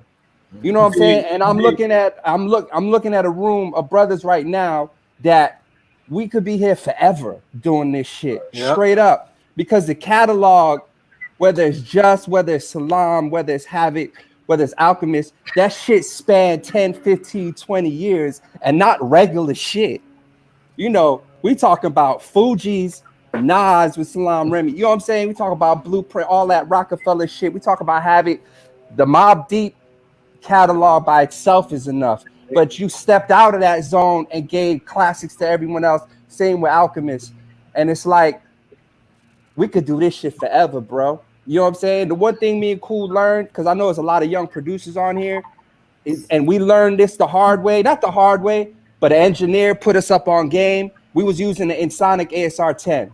And we kept telling the engineer, we want our shit to fucking bump like Puff Daddy's mixes. Why isn't the kick knocking like Puff Daddy's mixes? We all did. Why isn't the kick and snare knocking like motherfucking Dr. Dre's mixes? You know what I'm saying? We bought the keyboard because RZA had it, but we really wasn't paying attention to the Wu-Tang mixes. Right. We just love Wu-Tang. Right. Well, we wasn't really listening to the Sonics. The programming is legendary, the legendary programming, but the Sonics, we wasn't really paying attention to it. And he said to my man Lou, I'll never forget, he said, yo, my nigga, shit in, shit out. Buy MPC and sample Puff Daddy's kicks and sample motherfucking Dr. Dre. And you good money. And he put us up on game because we went and got MPC, and all of a sudden our beats just was like, oh shit, we in the game, right? So the one thing me and Cool learned was, you know, what happens is the older we get, you don't want to learn new shit. We caught up loving the shit that we love, and a lot of producers that didn't extend their career past 5 or 10 or 15 years, they didn't want to stop using the SP12. You know, me and Cool, we wasn't around during the SP12 days. Not saying nothing wrong with it, but if you know all the records are being made on an MPC, learn to use that shit and apply your gift to that. You know what I'm saying? So, like, me and Cool had to force ourselves to learn how to use Fruity Loops. I didn't want to learn how to use Fruity Loops. I like my hands. I like to fucking I like touching the pads on the MPC. It made me feel like a drummer. I feel like that nigga. You know what I'm saying? Like, I feel like that nigga cutting the shit. I love that shit. But guess what? Me and Cool went through a good 3-4 years and not getting no placements. Not because the programming wasn't nasty, is that they press play on the 17-year-old kid making his beats on Fruity Loops in his bedroom, and then they played our shit, and our shit wasn't knocking the way that the young nigga shit was knocking, and we had to pay attention to our own talk and say, oh shit, hold up. Your shit don't even have to be programmed that good. If your shit is beating harder than the next nigga shit, that's all niggas really care about, unfortunately. You know what I'm saying? Now, so we definitely has its own set of dynamics. Like the engine in Fruity Loops, it's different. It's the bottom man. Yeah, the bottom end hits different, bro. It just is what it is. And then In the club, it hits different. If you look at like a wave sample of like something coming out of Ableton or Fruity Loops It's a or computer, block. it looks like when you get mastering, right? Yes. It's like I heard mastering engineers tell me, yo, we don't got nothing to do. Yes. So they're playing on a different level. We're coming with our shit out the machine. Right. Absolutely. So I understand your point. All right. So what I'm saying is for the young producers, always make sure you don't trap yourself into one thing. Be able to motherfucking, as you get older and you grow older and the game changes, change with the game. And to the older producers, not you guys, because y'all still doing what y'all do, it's very simple. The same way I can't play a bass guitar. Hate it or love it, that bass line is legendary. Me and Cool ain't play that bass. We went and got a great bass player to play the fucking bass line on Hate It or Love It. You want your 808s to knock like these young niggas? Get you a young nigga to motherfucking do the 808s to your beat like you calling a nigga on the bass. It's not hard. You're a producer. You gotta adapt with the times. But you know, a lot of us, we get so stuck in the wanting to hold everything to ourselves. But you ready to call a guitar player when you need guitars, right? Yo, get you one of these young niggas, give you that bottom, man. Ain't no shame in my game. Ain't cool to cook up everything all day long. And we got a couple young boys signed to us, and we the whole beat is done. Hey, put the 808 on that shit for me, my nigga. Keep it moving. Very simple. You know what I'm saying? So it's important that we get this point across because, like what Salam was saying, a lot of the beats sound the same, and it's not these young niggas' fault. It's not. You know what I'm saying? That's how they come up. The same way we came up in the special time. Me and Cool came up when the Neptunes was the biggest shit in the game. The Neptunes, shout out Pharrell, but I'm talking about the Neptunes was the biggest shit in the game. Just Blaze, biggest shit in the game. Kanye West, Timbaland, Swizz, you know, everybody's shit sounded different. Everybody's shit was different. These young niggas, they not coming up like that. So it's our responsibility to be still cracking these niggas over the head with the beats. And if we have to outsource a couple of the things so our shit could be in the game, we gotta do that. You know, one thing that's interesting about that though, is a lot of these young dudes that are winning right now that are doing their thing. In my conversations with them, a lot of times it's I grew up listening to you, and I want to make music, and I want to make different types of music, but this is all they'll take from me right now. You know what I mean? Right. And, regarding the artists or the labels or whatever, he's like, I'll go to the office and play some soul music, something that has samples, chops, or just different BPMs, but all they want is the 140, double time, with the 808. He's like, I had no choice. Like that's how I eat. So to a certain degree, I can't be mad at them. If you're young and inexperienced and you're being told that this is what you need to make in order to rock with whoever you're trying to rock with, you're stuck between a rock and a hard place. Unfortunately, how do y'all do that though? Like, how do y'all take the stereotyping? Like, when I hear a record like "Why," it doesn't sound like anything else in the catalog being Grammy nominated. Like, how do you shake that? I was mad Jay ain't performed that Havoc. I watched that versus, and I said, I was like, he holding that big boy for the end, and I was like, he ain't played. Why? Like, the biggest record. That goes to show you how dope his catalog is, man. Real talk. Yeah. So we got a few more minutes, fellas. I just want to get a couple of more questions in. Al, I gotta ask you about this new project, you and Freddie Gibbs. Incredible. Love that project. Hell yeah. Y'all brought Tyler the Creator all the way back to our future. Feel like Ricky Rose is on there. Tell me about putting together this piece of work y'all got. It was pretty quick. Freddie's one of them rappers. He's like, if he gets the beat, we really didn't even do much in the lab. He came here and got the beats and went over to his spot and cut the records and was sending them to me. But he's like very fast. He's the type, he kind of has his idea in mind. So I was just trying to give him the right beats. So, as a producer, once we were like 4 or 5 records in, it was like, it got more crucial which beats to pick. Because, when you make an album, you kind of want to make it round, however that feels, musically to you. So I was just feeding him things, hoping he would pick the right ones. And yeah, it came through quick. I was like, it was cool because it was kind of strange dropping music at this time, anyways. But I feel like it worked out. You know what I mean? What has it been? What has it been like for you just traveling the world with this guy named Marshall Mathers and getting birthday shout outs in front of 100,000 people in Abu Dhabi and just working with, one of the top. Everybody say he's at least top 10. He could be top 5. He could be top 1, depending on you ask. But he's definitely one of the greatest we've ever seen. I mean, it's kind of a trip sometimes because you'd be like, in environments with him on the private jets with the, security. And then the next day I'm with the dirty shirt, making a beat or flying regular. You just got to stay. I know when I'm in that mode, when to go into that mode. And it's like, I just try to soak up all that shit. Anytime I'm around him, and he's super cool as a person, at this point in his career, like very easy to be with.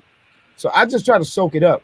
I'm not no fool. I know that's the greatness and even the circle that me being affiliated and being in that, like that was a bonus for me. You know what I'm saying? And that happened because of the affiliation and because Paul, I was already being represented by him. So I was kind of already down with him. So it just worked out. But yeah, it's fun. But this is it. You know what I'm saying?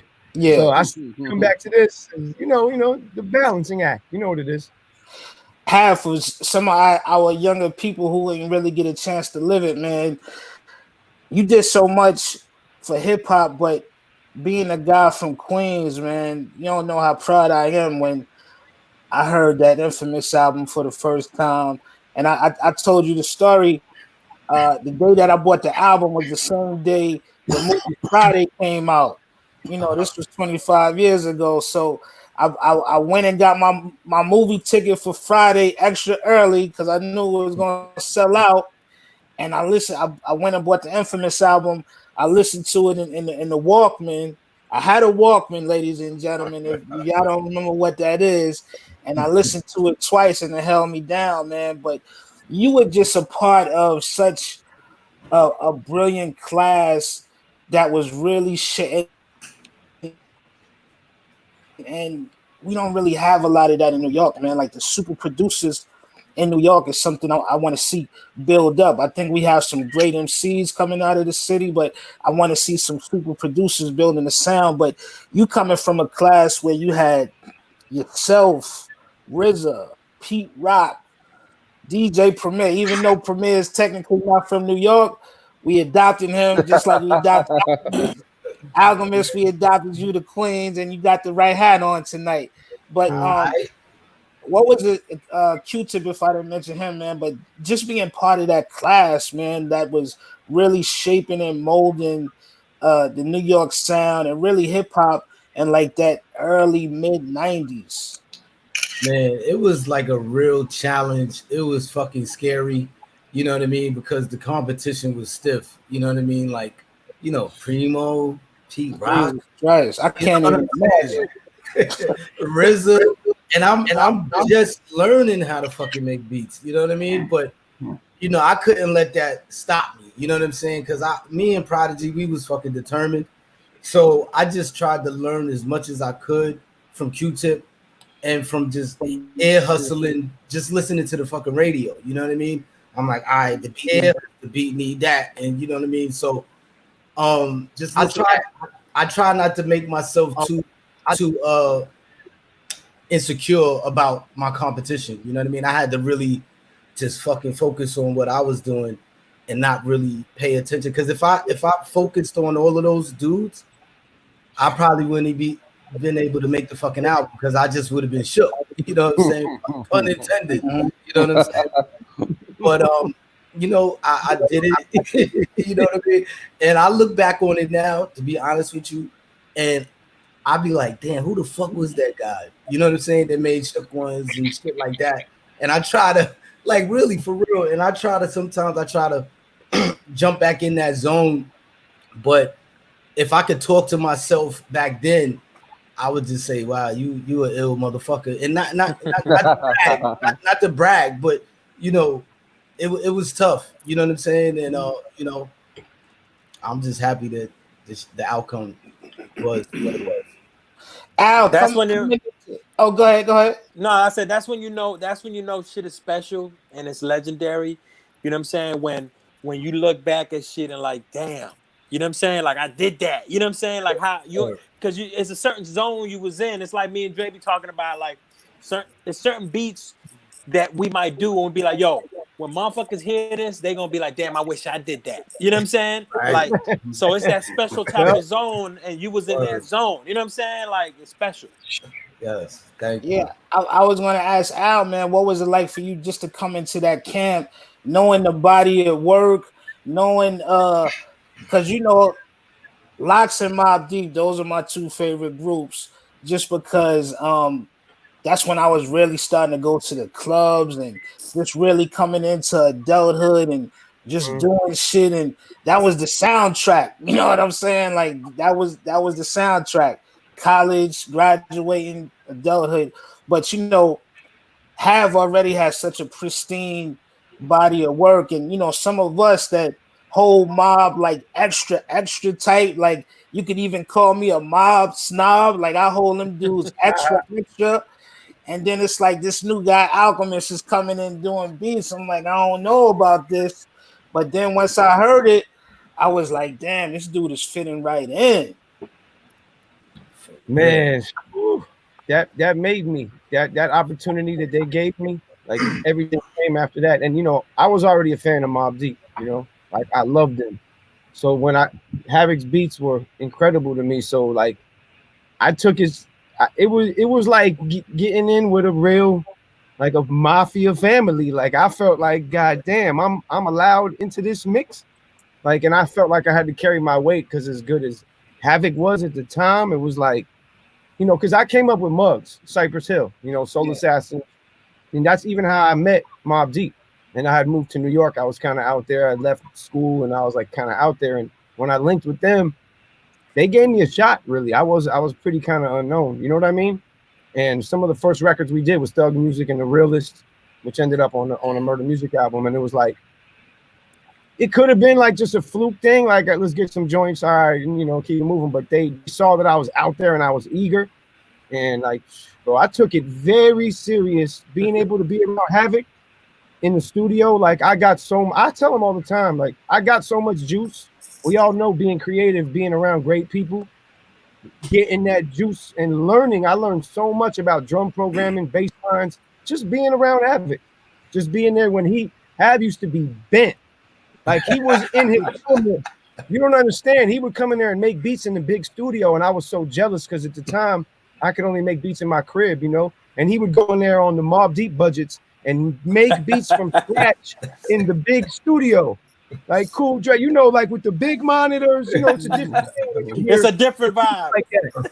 And I used to just be like, damn, one day I'm gonna be able to do this shit. But watching Havoc do it was like gave me a lot. So that always meant a lot to me. And that's why we're brothers to this day. Like everything came after that. The Nas, CNN, you know, with the exception of Joe, Fat Joe, who actually was the first person who I worked with. Funny, like a notable artist was a Cypress Hill remix. Fat Joe on it.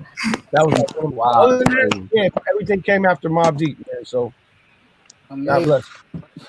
Cool and Dre, I gotta ask y'all brothers, man, and obviously y'all done so much outside of Miami, but being able to be one of the standard bearers and one of the flagships for your city, working with a Ricky Rose, helping Khaled to become this juggernaut he has, Trina, Trick Daddy, man. What has that been like for y'all? You know, it's crazy because, you know, me and Cool, like I said, we were heavy samplers, and a lot of dudes in Miami wasn't really fucking with them type of beats. So even though we made a name for ourselves locally, because niggas was like, yo, some guys from North Miami, they got that heat. Like I said, man, New York did a lot for me and Cool. It really shaped us because we were there in 2001, and us being from Miami, it was like a novelty. Like, you know, just yo, some guys from Miami and they got heat, and that was like language. New York niggas wasn't like they couldn't understand that. Like, you know what I'm saying? What niggas from New York? I mean, from Miami? make hot beats. You know what I'm saying?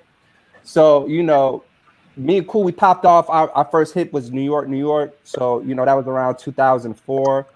And we were like, outside of course Trick Daddy and Trina and what everything Slip and Slide was doing, we were like behind the scene guys, we're producers, you know what I'm saying?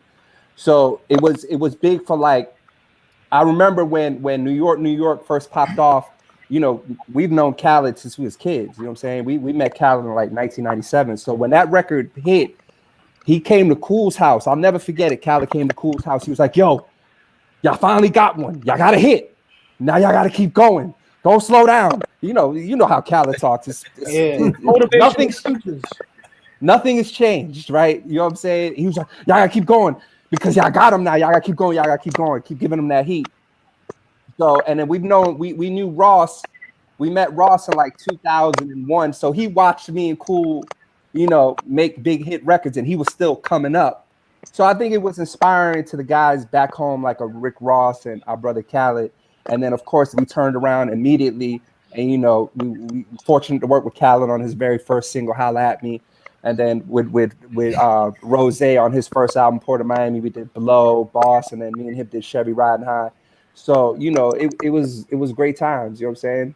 But you know, as much as Miami did a lot for us because it hardened us. You know what I'm saying? We didn't have Def Jam down the street. We didn't have, you know, Loud Records. We didn't have these outlets. We in Miami, so we was really hustling, really hustling, selling beats to guys that was really in the streets, you know, doing what they had to do. You know what I mean? So that's I think how Miami molded us. It gave us that hustler spirit to where when we finally made it up to we was in New York, like, you know, we just knew we was there with Fat Joe the same way. Al talks about how big Mobb Deep meant for his career. That's how much Joe Crack means for me and Cool. Like, he embraced us in the Terror Squad, and then, you know, TS is the same type of, you know, that's a special circle. It's a special circle. You know what I'm saying? A guy all the way up. Yeah, you know all what I'm saying? And you know, I think that's you know, important too, man. You know, we met Joe Crack met us when we was teenagers, man, in 2001, and to be able to rock with him going up, going down, like, you know, when Hate It or Love It came out, you know, niggas was beefing behind the New York record. So we could never play Hate It or Love It around our brother Joe Crack because it reminded him, like, yo, my guys gave this guy a smash. Like, you know what I'm saying? To be able to go up and down, and then turn around 15 years later and do all the way up, you know what I'm saying, with the same guy that put us on, you know, is a special thing, man. You know what I'm saying? So, I mean, we love Miami. We rep 305 all day long. You know what I'm saying? So, you know, Miami gave us that hustle spirit. You know what I'm saying? But New York did a lot for our career, man. For real. Our first hit's called New York, New York. You know what I'm saying? So it's like, you know, it's not we, you know, could do about that. Go back and watch that New York video. I went to the video set. They did it at the same steps where the Joker movie is. You know, funny story about that beat. Salam gonna love this. That beat we were using synthesizers on that. At that time, a lot of people wasn't really fucking with synthesizers. You know what I'm saying? Like a synth. And we made the beat for Joe Crack. And we was at Khaled's crib in his studio, and we played it for Joe. He's like, yo, man, this shit sound different, man, but let me have this, you know, there's something there. So, like, after like 3 months, me and Cool kept listening to this beat. He was like, yo, this is new, this is different. Yo, Crack, you using this or not? He's like, man, nah, this shit different, man. It's too different for me, man. Y'all do what y'all do. So we went back to the studio with the same beat, and I put the hook on it. I got 100 guys. You know, I took the KRS-One shit, and I did the hook and played it for Herb. So when Herb heard it, he was like, yo, this record's crazy. I know exactly who to put on it. He calls Joe Crack up. He plays the shit for Joe. Joe goes, yo, that's my beat. Yo, that's my beat. That's my beat. Yo, Dre, you ain't play this with the hook. What the fuck? You know, he was beefing. So he gets on the record. So then Herb wanted to put Nas on the third verse. Or yeah. Herb wanted Nas, but Nas was in Africa and couldn't get to it. So he's like, you know what? I'm gonna hit Jada. So I was telling Cool, I was like, yo, Joe Crack's jumping on the second verse. Jadakiss is gonna get on the third verse. He goes, no, don't do that. I was like, what happened? He's like, yo, I gave Jada the same beat. Like he wants the beat, but I told him you can't have it. I said, don't do that.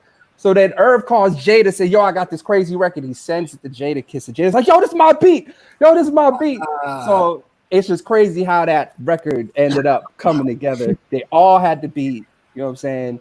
And it changed me and Cool's life, man. We was at the Sky Bar in LA, and that shit came on, and the whole, even though Sky Bar is kind of small, everybody got up and started singing the hook, and we in LA, we like, oh shit. That's when we knew, like, oh shit, this is like a thing. Like, we got a record, you know what I'm saying?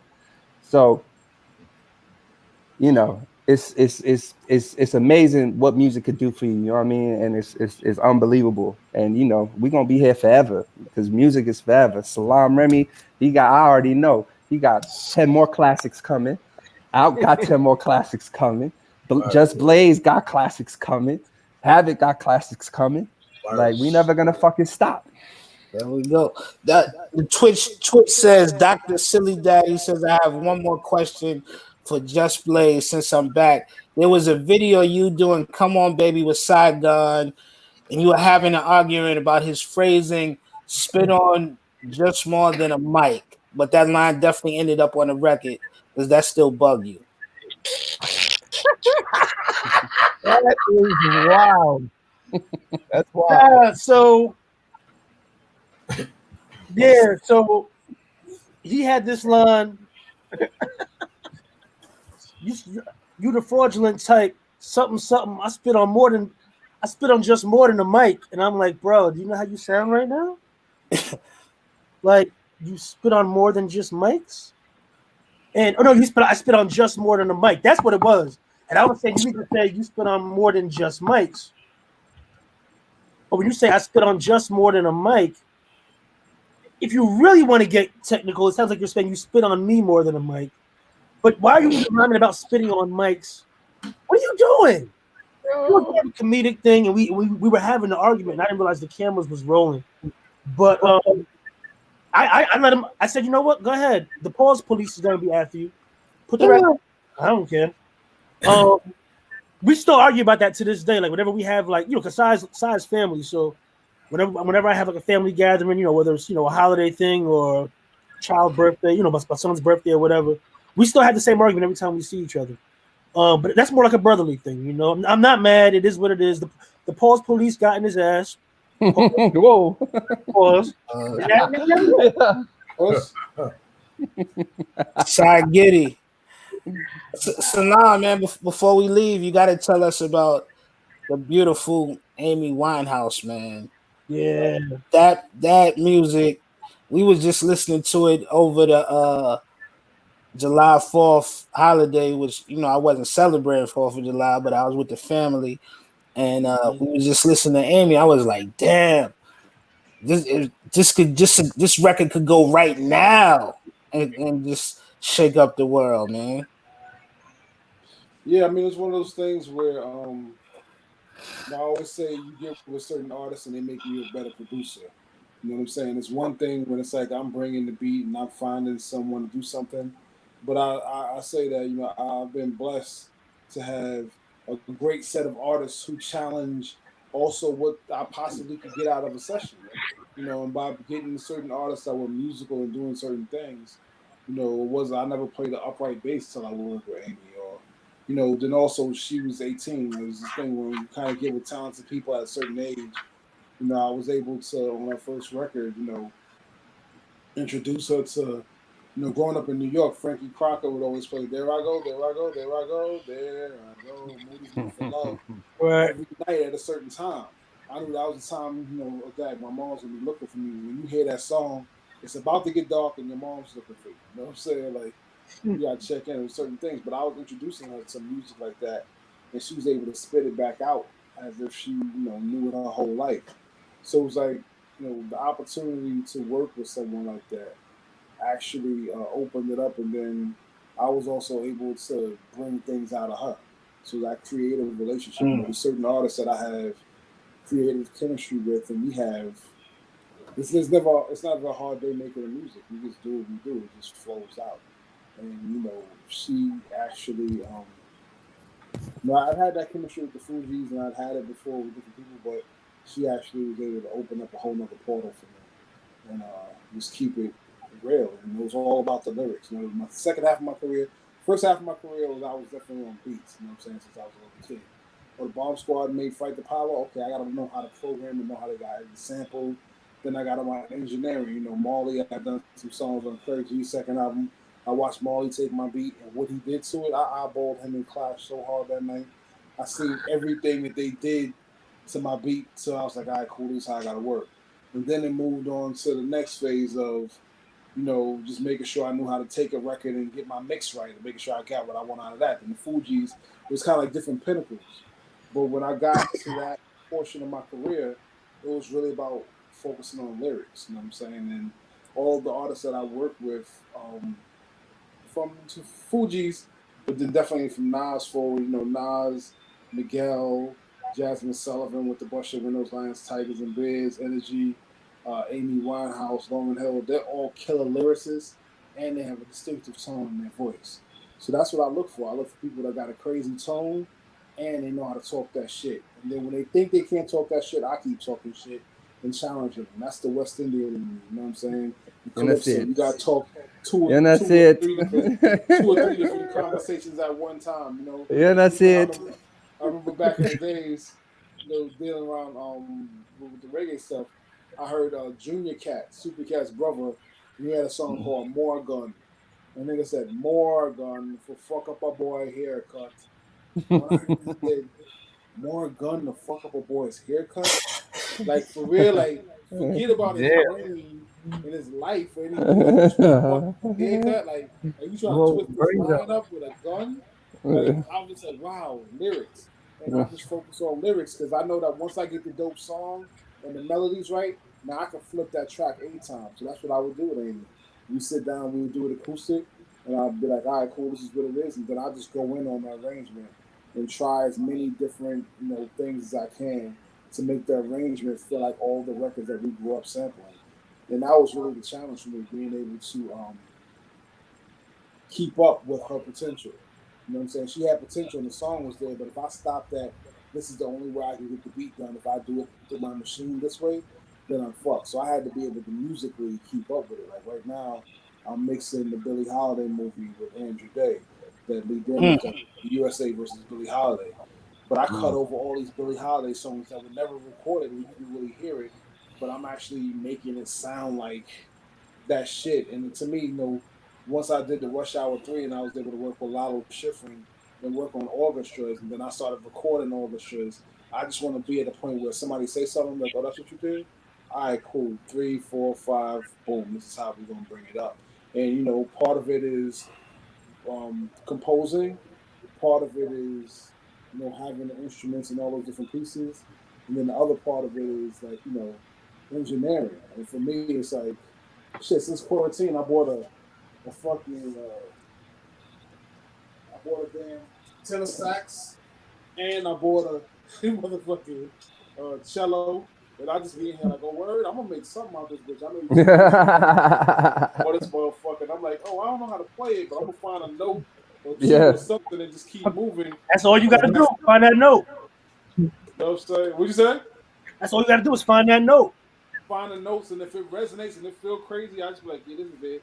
Cool. So I got a couple of little PE sounding beats I made with my saxophone, and that's what I love when you get with an artist that makes you go, damn, I don't know, can I do that? Shit, I think I can do that. And then you just keep moving it around. And once again, Amy was a special artist, but when people are like, oh, you gonna find someone? Well, I met her, right after my 30th birthday, and she was gone by my 40th. But what she left behind is gonna last forever, and that's where I'm at. You know what I'm saying? Anything I do, that shit gotta last forever, and just make it a special moment. Yep. Yeah, you mentioned Jasmine Sullivan too. She's we worked with Jasmine when she was over at Job Records, her first deal. Yep. I worked with her back then too. We was going to sessions. I mean, that was the thing when I first, I've been in Miami almost 20 years, 19 years, and I remember coming to y'all crib in North Miami with Red Racket. Yeah. Way back then. So it was just like, for me, it's a thing where just even being out here and seeing how many different artists come through at different levels, and we're able to figure out levels and seeing them grow from, I don't know, nobody, Nas would be like, somebody go from, some girl singing a Salam salsa, like, don't call the girl, the paparazzi's gonna come. Like, the shit just kind of develops into something. But the beauty is, once again, having that opportunity to connect with people. It's dope that we're all here now, and I can say we all got different stories and been in the room and did different shit at different moments, you know what I'm saying, that kicked in, that made a difference, and having those opportunities, nothing like it. Yep.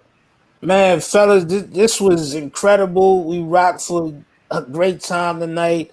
All of y'all are just incredible legends.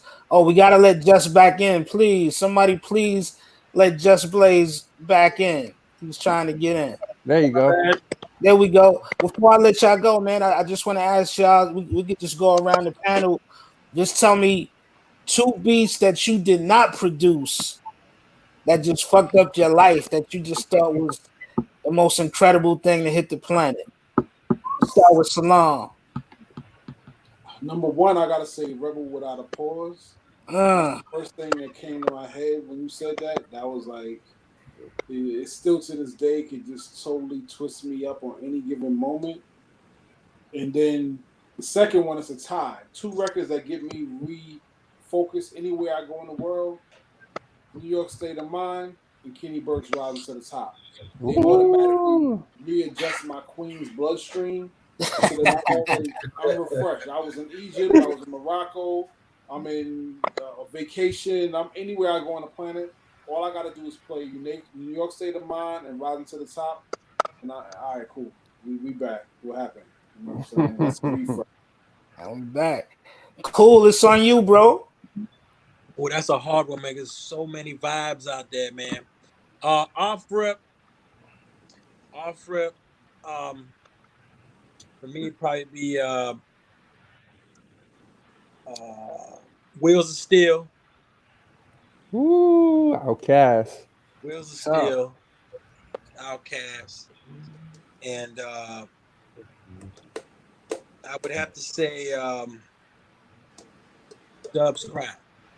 Okay.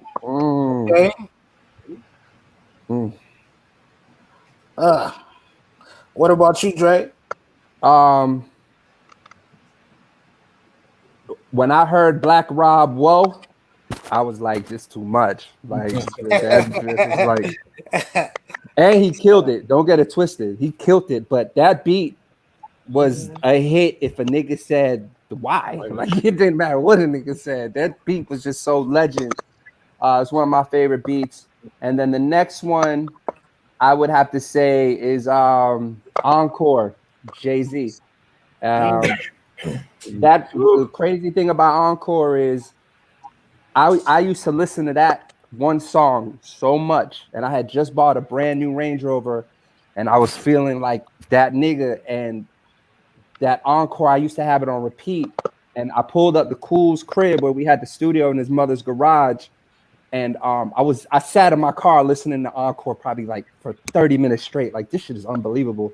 I went into the garage, and the MPC was there, and what me and Cool would always do is just press play because it's gonna be a beat up on there. So if he did something, I just press play to see what he was doing, or if I left something up on the MPC, he would just press play to see what I was doing. And I pressed play, and it was the Fabulous Tramps Rubber Band sample, and he had it doing one thing, and I was like, no, we gotta do it like this, because all I kept hearing was Encore.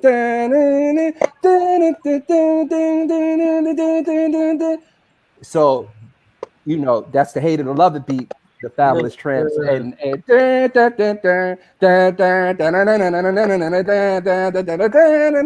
and I just kept singing the Encore hook over the beat. Just really was in that bag. So just Encore is just a record that is just amazing the way he flipped that, and Black Rob Whoa, because it was just Buck Wild did his shit on there. Crazy. Al. I'm gonna just think going back to the early days, the ones that fucked me up. You know what beat fucked me up? So What You Saying by PMD. And that beat came out I didn't understand it. It was just hidden in a way that fucked me up as an early. And then moving on, you know, premieres like my blueprint. I remember when I heard "Dirty Rotten Scoundrels." That beat destroyed my life.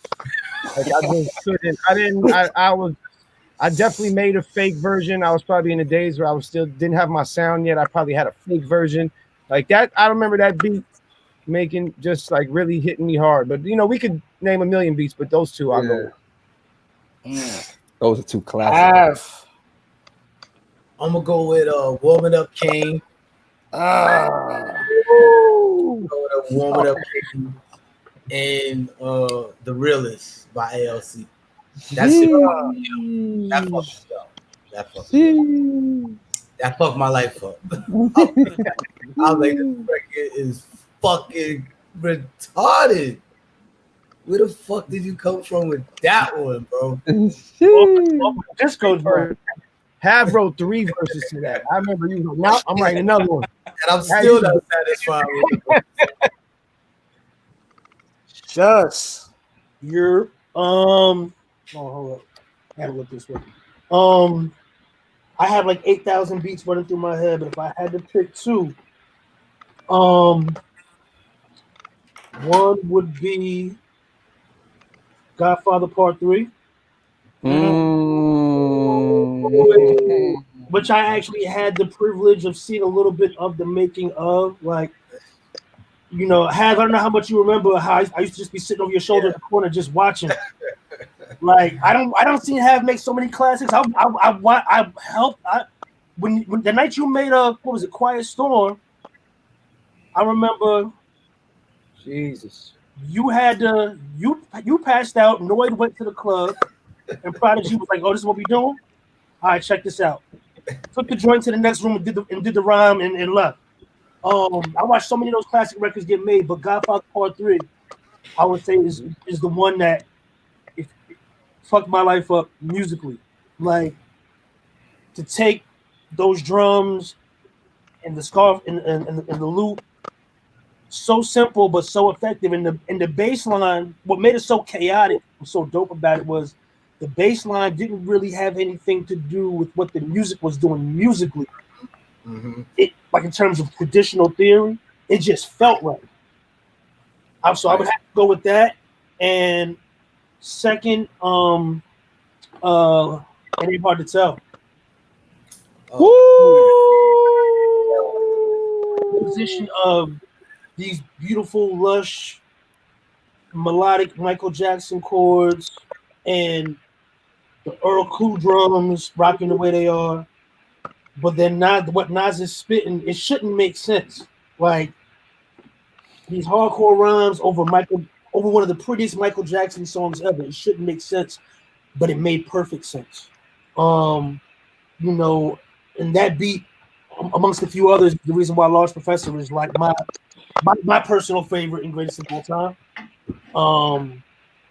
I mean, I would if I say it ain't hard to tell, I also have to go with the tie of Looking at the Front Door. Pretty much the same reasons. So those are mine right there. Nice. I gotta give my 2, man. I definitely gotta say that ODB Brooklyn Zoo. You know what's wild about that? You know what's wild about that record? The A&R had to finish it off. Oh wow. Yeah, the drums that you hear on that record are not the drums that was submitted when they handed the record in. Wow. A&R took his SP 1200 to the studio, put the drums on it, and then brought it back to the record. Damn. Wow. That's crazy. Justin's encyclopedia. And my last one, I guess I could take it all the way back. That Dodge Effects microphone checker. Damn. The original or the remix? I like the remix better, but the original was crazy. Yeah. Bro. Yeah, both those records is hard. Both versions is hard. Yeah, man. That Hit Squad. I'm gonna have to do a Hit Squad night, man. Cause man, some of the most fun I've ever had at the show I forget what theater it is now. It used to be called, I think it's called the Sony Theater now. I think the one in Times Square, or the PlayStation. Oh, the PlayStation Theater. Yeah. Yeah, they had the Hit Squad reunion show. Yes, I was here. Talk about that was one night where I was just able to be a fanboy and just rap word for word, and just that their whole sound and their whole movement was so legendary. It's a shame that it got cut short, you know, the way it did with, you know, with the group breaking up. So I feel like even when they got back together, it was never really the same. Nah, they had everything, man. Yeah. Then just to sprinkle in Keith Murray with the most beautifulest. A nice one. That's a good one. That's a good one. That's a good one. Man, that's a good one. Twitch, y'all saw history tonight, man. I don't know if y'all gonna see another panel with this caliber, man, with these catalogs. This was an amazing night, man. Here on the walkthrough, we just like to celebrate all of the legends. We like to celebrate all of the upcoming superstars. And I told y'all we got the best conversations in all of hip hop, man. I appreciate all of y'all brothers, man. And make sure y'all look for Salam video tomorrow. Yep, let's go, Salam. Let's do it. Just tell them what it is real quick, Salam, before we leave. Is it because I'm black? Featuring CeeLo Green, Stephen Marley, Anthony Hamilton, Selena Johnson, and Black Thought singing as well. You know, we got the video dropped, and it's really for our times. Black on Purpose, my new project coming soon. I'm probably gonna be hollering at a couple of y'all because I might need something. We here. Let's go. You know, I want to go, but at the end of the day, the video is dropping for this first song. It's something, you know, speaking to our times and how I feel about now. Videos shot on iPhones and quarantine. Let's just figuring it out, and me just trying to express something that's for our people, because ultimately we all we got. Yo, all of the dope MCs, all of the just MCs, period. The Travis Scotts and the Drakes and the Uzis, man. I know y'all got y'all sound, but y'all need to dip into this cauldron right here, because these guys got it. We've been had it. I appreciate everybody for coming on tonight, man. I know we did this last minute, but we did this for hip hop, man. I love all of y'all. Thanks, love. Thank you, y'all. Honor being with y'all. God bless. Yes, and and to my people on Twitch, stay on. Everybody on Twitch, stay on, because we got an amazing moment that's going on tomorrow night. Tomorrow night on Behind the Rhyme, we present Ladies Night. Diamond Cuts, Miss DJ Bliss, 6 p.m. Pacific. Ladies Night. And, you know, everybody been asking me about they want some ladies on walkthrough. Definitely got some really, really great things in store, but, you know, we're going to make some more moments, man. So make sure y'all tune in tomorrow night. Ladies Night, DJ Diamond Cuts, Miss DJ Bliss. The ladies got it for you.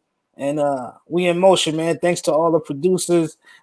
Everybody go listen to all of those guys' catalogs, man. They got so many classics in there. They got the hardcore joints. They got the big hit records. And, you know, this was another amazing night, man, to walk through. Moments.